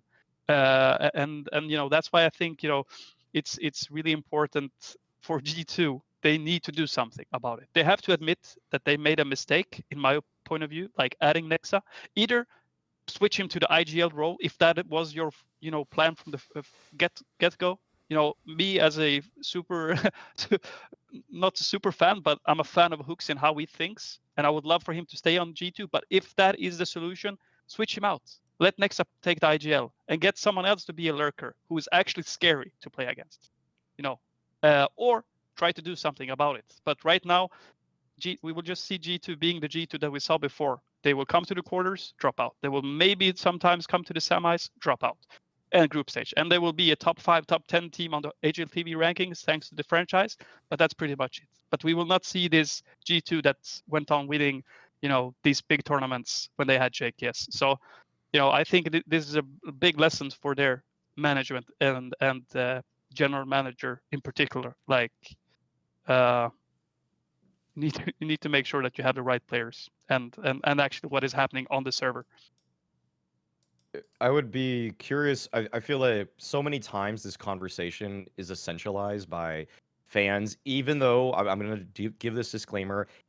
In the reality of G2 situation, they don't only have to do one thing. They could do 2 moves at the same time to try to improve this roster. But Pita, if it were up to you and you had to make one change, like say you can swap roles, like say you can make Nexa the in-game leader, would you actually drop Nexa, or would you drop HLTV, or would you even drop somebody else, or like even Taz, Yeah, I mean, my call would definitely be first things that I will try to see if it's solvable. Like, I do think Taz has gone through what I just said with the highs and the lows, you know, throughout his whole career. So I do think he knows what has to be done.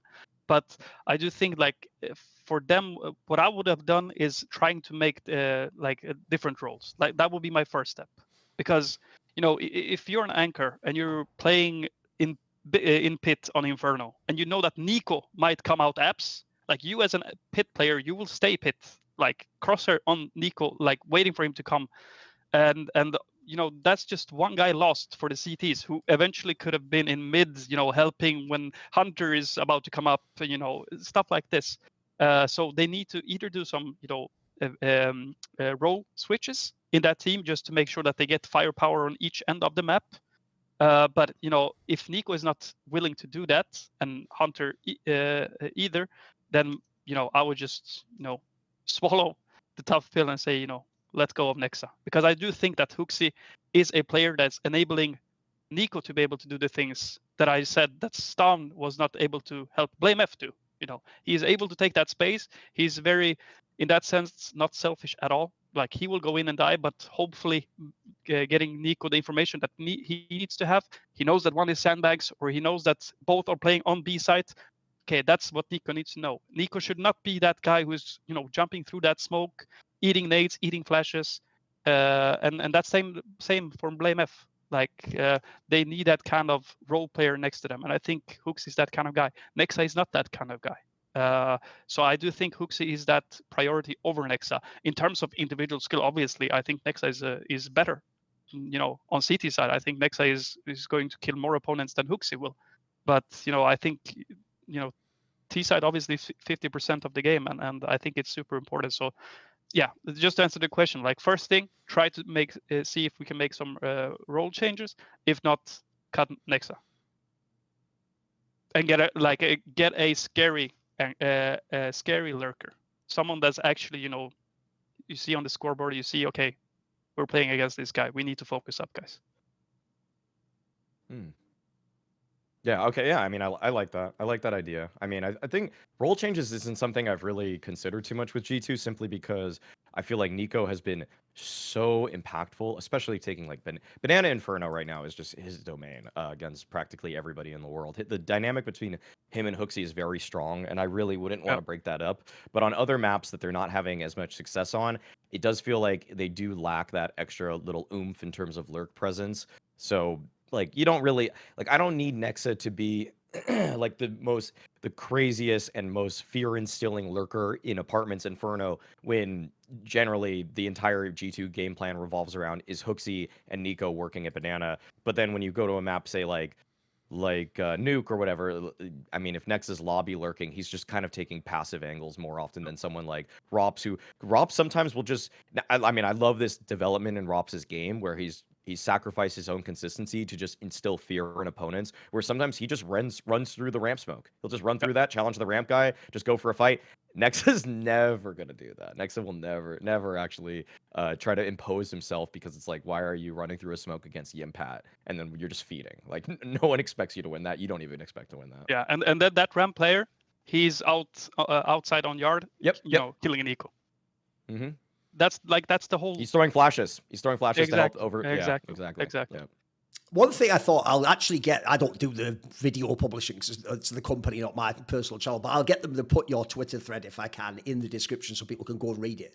Basically, the reason I liked it as a thread was, if you notice, at the end, Pita didn't actually decide on this one player is the problem only, and kicking them will immediately fix. What she actually tried to explain to you is how he's a coach, was what the dynamic and the system of the team was, and how actually a star player could play worse and have less agency, even though he did nothing different. He just still loaded his screen up, went there with the crosshair, took the peak, but how the opponent responded to who was on his team totally changed it. That's why, to link to what I said earlier, why I have always looked down on the HLTV people, who, to be fair, they have improved over the years, but I do think that year where they put Nico 11th is one of the most egregious ratings in the history of that rating, because what it showed is this. They even tried arguing with me, bro, and saying stuff like, yes, but look, Thorin, when he is in a playoffs, he is not putting up numbers like Cold Zero.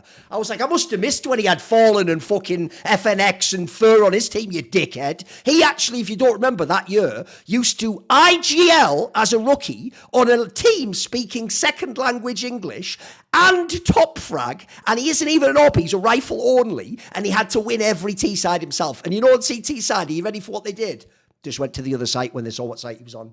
For real, if you go and talk to Kassad, who was a coach, that is how people used to play against this team. So essentially, Nico, like my analogy earlier, he'd have had to be like twice as good as Cold Zero to have the numbers Cold Zero had, because he didn't have Cold Zero's teammates. By the way, I'll just put this out there. I still think Cold Zero was good at the end of MIBR in FaZe, but I tell you what, he wasn't the same fucking player he was those other years, was he? When his teammates fell off, you saw his game went down a little bit. So I think the part people ignore is, like, when you explain it that way, it makes perfect sense. It's why actually also really strong strong lurkers, even though they look like they're baiting. I mean, Rops is the best example because he mega lurks. But the point is, in his team, boys, he has Rain, Carrigan, and fucking Brokey, who are mega aggressive. Well, when they're being mega aggressive, you can't just gamble rotate on Inferno into that fucking B site, because if you do, fucking Rops is coming up there on that second to last round and he's going to pull some crazy flank off and kill 2 of your guys. Or, last second, they're going to call the bomb back and they're going to have the A site completely open. So even though in that scenario, I get that as a fan, when you're watching like the Go TV, you think he didn't do anything. He was just a circle over this side of the map. The joke is him being there had like a magnetic effect on what the opponent could do.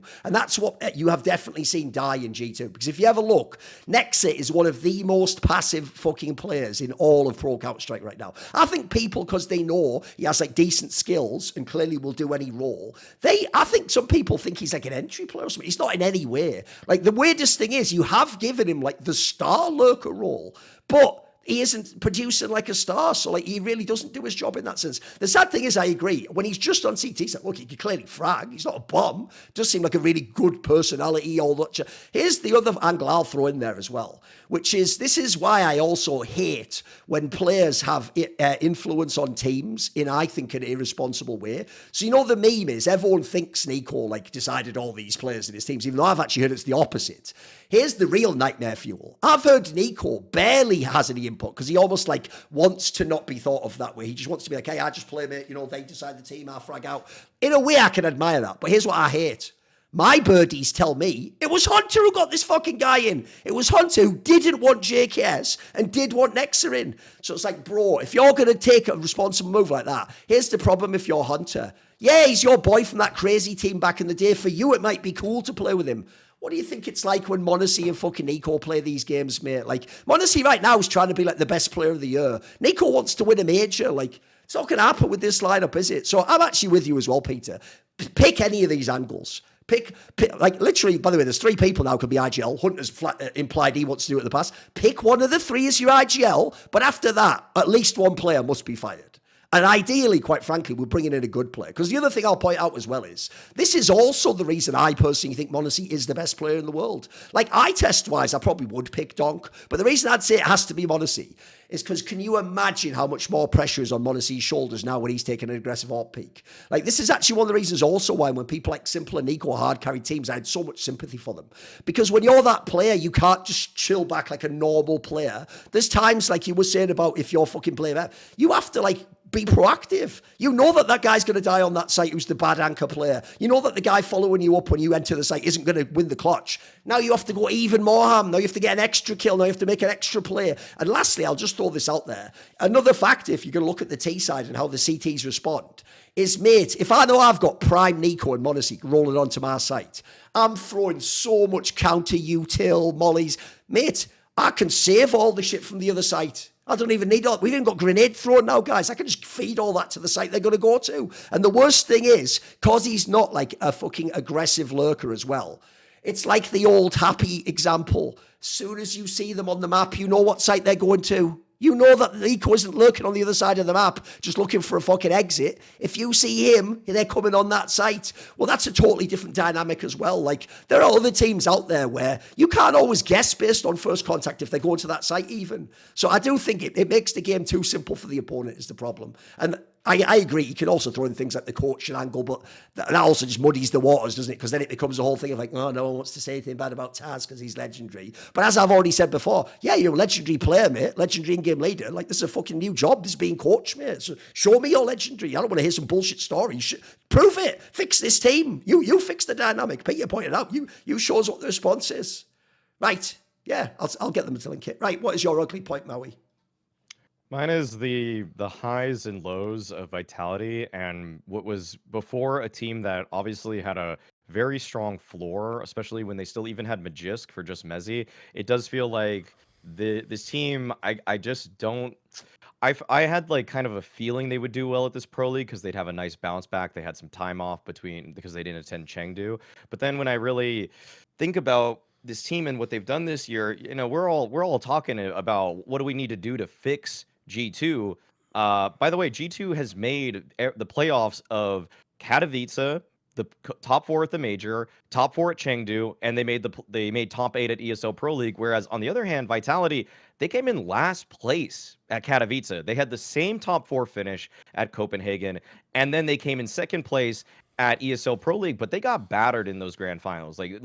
Only at no point in time were any of those series competitive. Like the scorelines are almost, even though there's two things here that are funny. Like Vitality didn't get none of those, 13-9 is the closest they played on any map. They were down 3-9 on the first half of their own map pick of Inferno. Like they were getting absolutely bodied, and they had a little minor cosmetic comeback in that second half.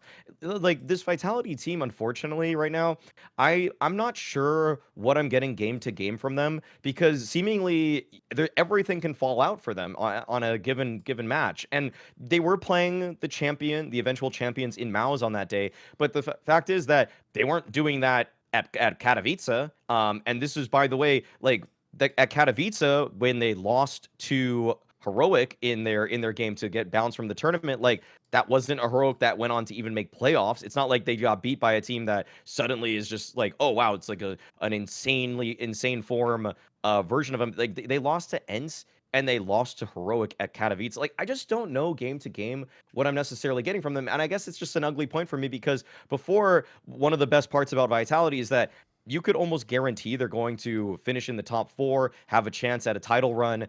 And now it does feel like they're trending better. But I just, if I have to really point the finger anywhere, it just seems like, whereas at the major, it felt like the calling was good and they fell apart because sometimes the players didn't all check in at that point. At Pro League in the grand finals, I don't even think necessarily the calling was that good, actually. And I just have to say, the Mezzi for Magisk, it wasn't like they wanted it. Magisk left on his own terms, but then they got Mezzi, and Mezzi as an individual, his floor is, I don't know if there's anybody with a lower individual floor of a top 5 team right now, other than say an IGL, or like Kerrigan, for example, or Apex, doing badly.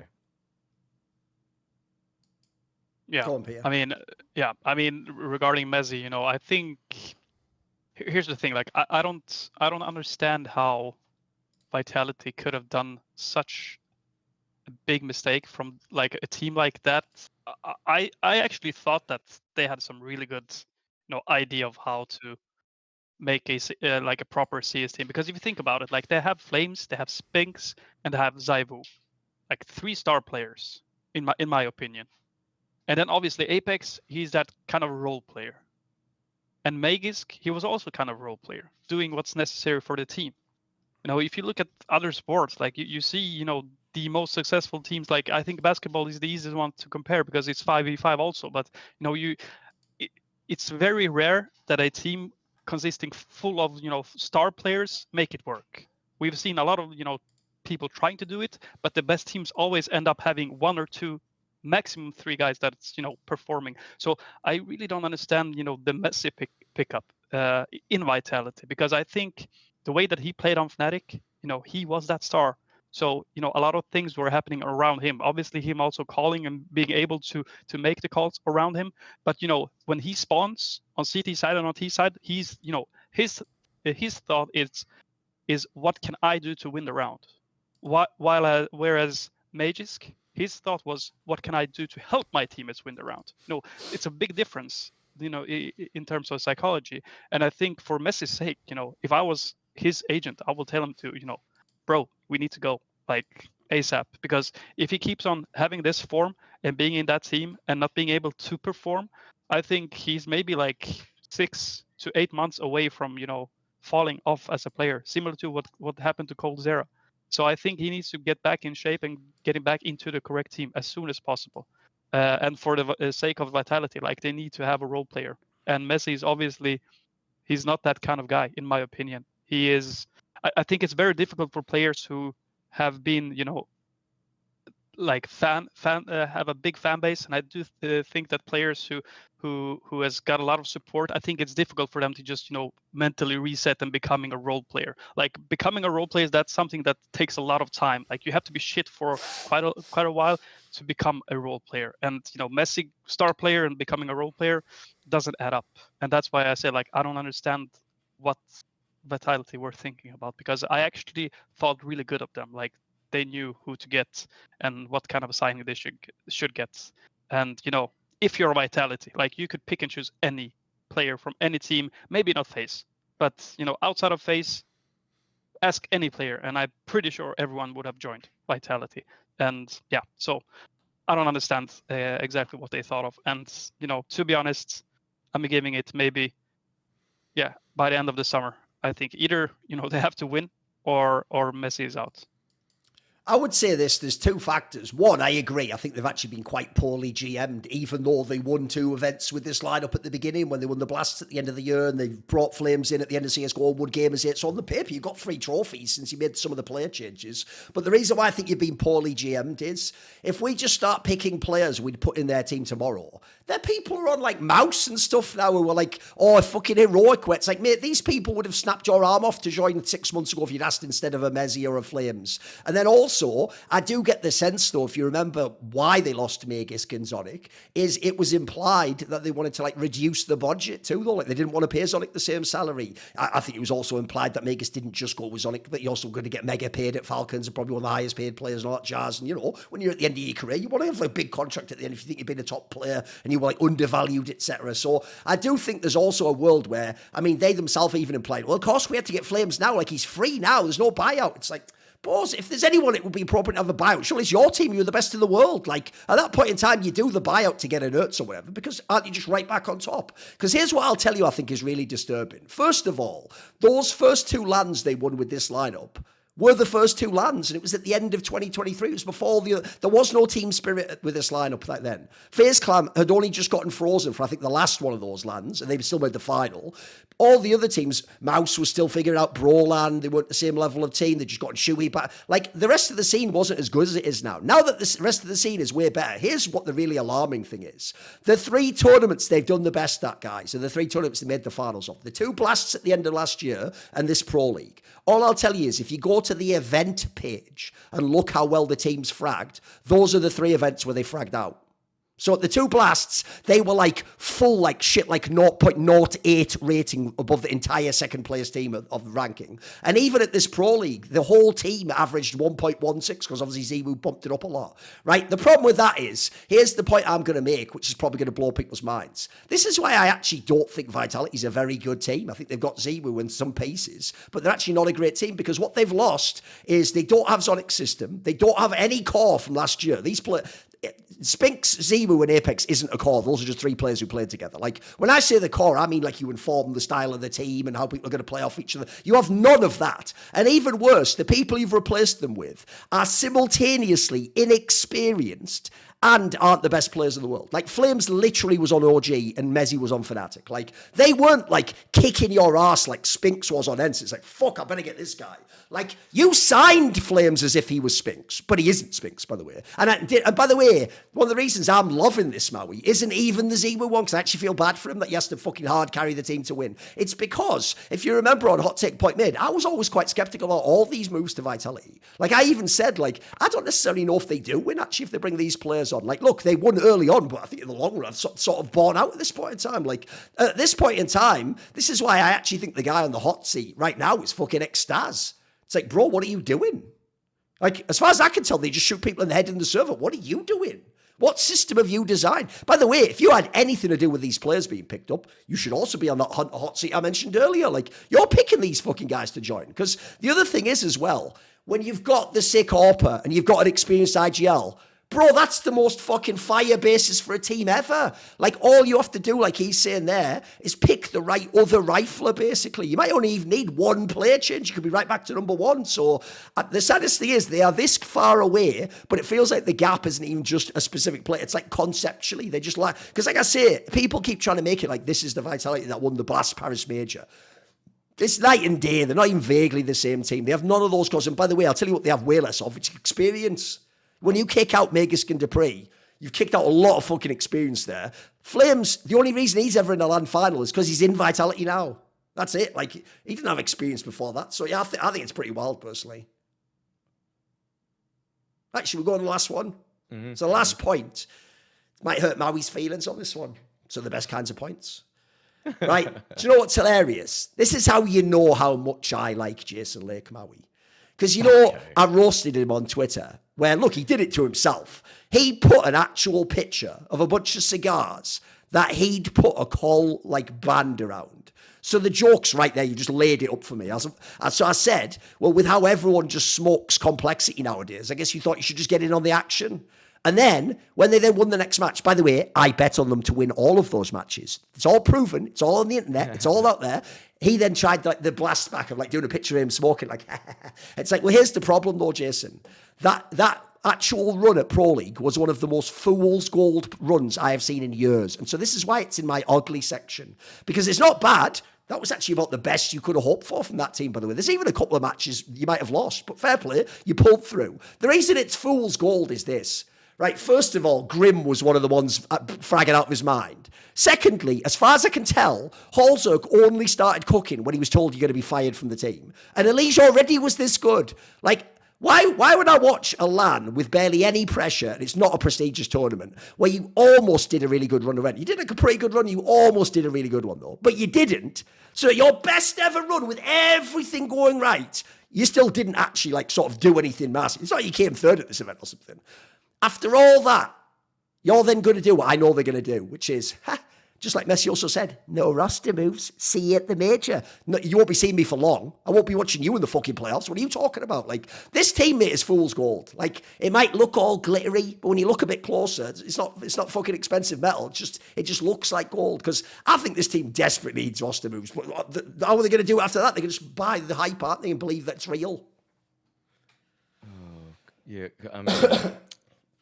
I mean, I as someone that's publicly said, I mean, Complexity is my favorite team, but I also practically always bet against them. I put them as 0-3 in my legend stage of the last major. Like, I never know what I'm gonna get from this team. Like, I like them because I get emotional over them. I don't necessarily like the way that they play, or I don't like all of the characteristics of the individuals on the roster. For Halzerk to show this kind of performance based off of what is essentially a contract year, like, if people don't know, in traditional sports, when a player knows that his contract's up after like a 4-year deal, he usually, like, there's a market and a statistically significant improvement in performance in many players, because they know that now's the time that they have to show that they have the potential and are worth the re-signing or the change in salary, like upgrade in salary. And for Halzerk to do that, it's like, why can't you do this all the time? Why does it need to be now? You know, like, I don't even, but one of the, I guess, like, I never even knew this, because I never really thought about it too much. It's like,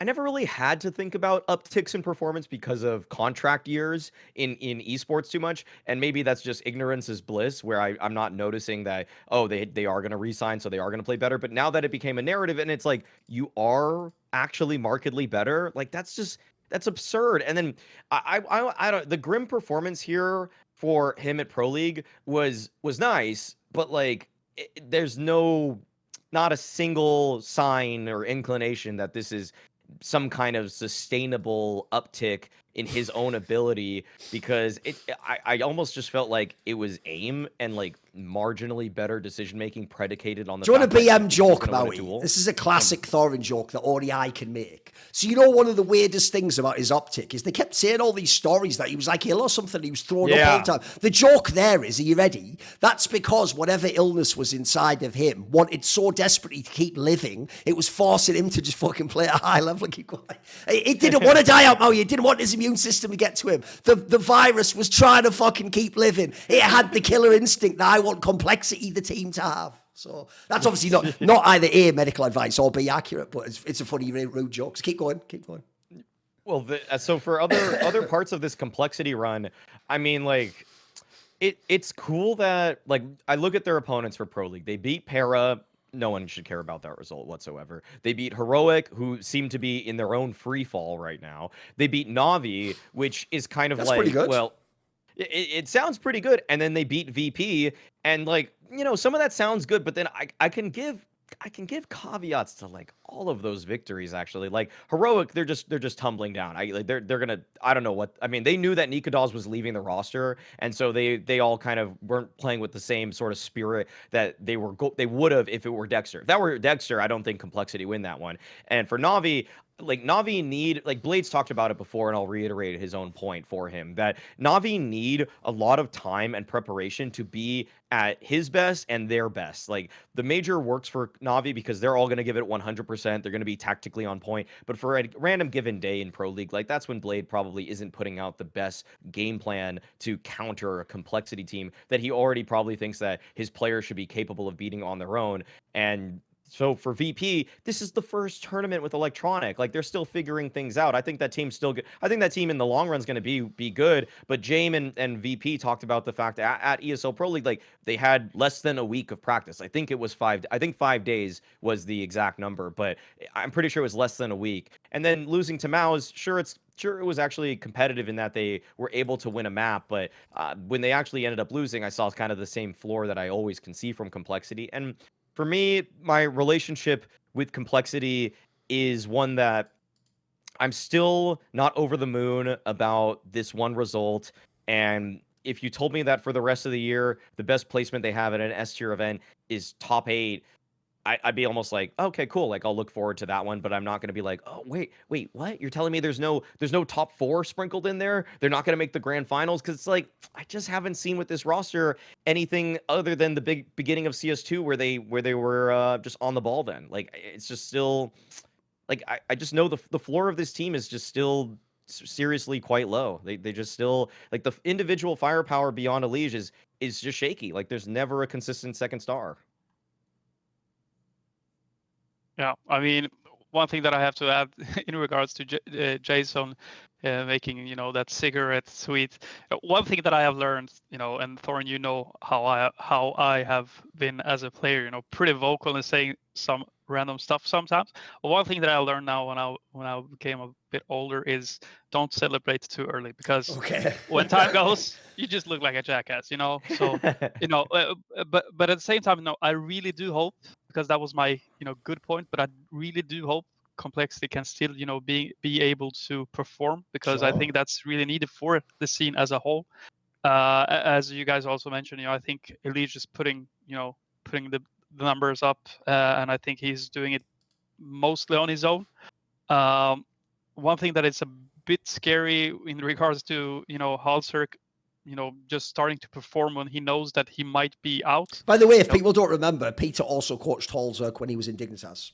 Yeah, for me that is like a red flag. Like if someone has to threaten you to be able to do what you're supposed to do, even if you're playing good, like he should not be having someone above his behind his shoulder at any given time telling him that you need to play, you need to practice, otherwise you're removed. As soon as people start to feel that security of being in a team, and once they start falling off, that is the worst kind of player, at least for me as a coach, the worst kind of player to work with, because I always want players to be on top and always striving to get more. Like Kobe Bryant always wanted more. Those kind of players, that's what you need in the team.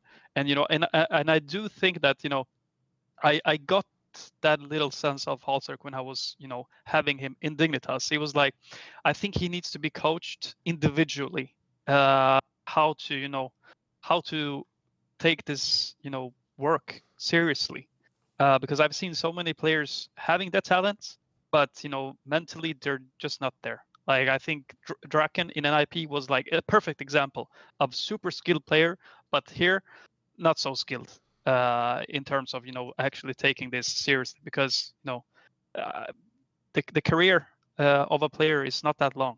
So a lot of people watching Nico Simple think, oh, they have a 10-year career, bro. Like Coldzera had like 2 years when he was at his top. You need to make sure that you're focused all the time in regards to the Halzerk thing. But I really do hope, and this is not anything with Complexity as a club org. I just hope for the scene in NA, and I do hope that they can keep on performing, even though I wouldn't celebrate too early, as I said. But if they can perform and bring that skill and mindset back to NA and practice against Nouns, against the wildcard or Boss, whatever these teams are, just teach them how to play, and you're making the scene better as a whole, and yeah, in the end we will have a much more pleasant scene to watch, and not only watching European and CIS teams. By the way, this was another team I also thought should have considered the blameF angle, because the other thing as well about Col is they have so many NA players, they don't lose their fucking RMR slot just because they kick one. Like, you can make one European change, so if all you need is another strong rifler or an AWPer, just get someone from Europe. Keep the rest of the squad if you want, keep the identity, that's all cool, but you can just make the one, because I really do think like one player could do so much for this squad.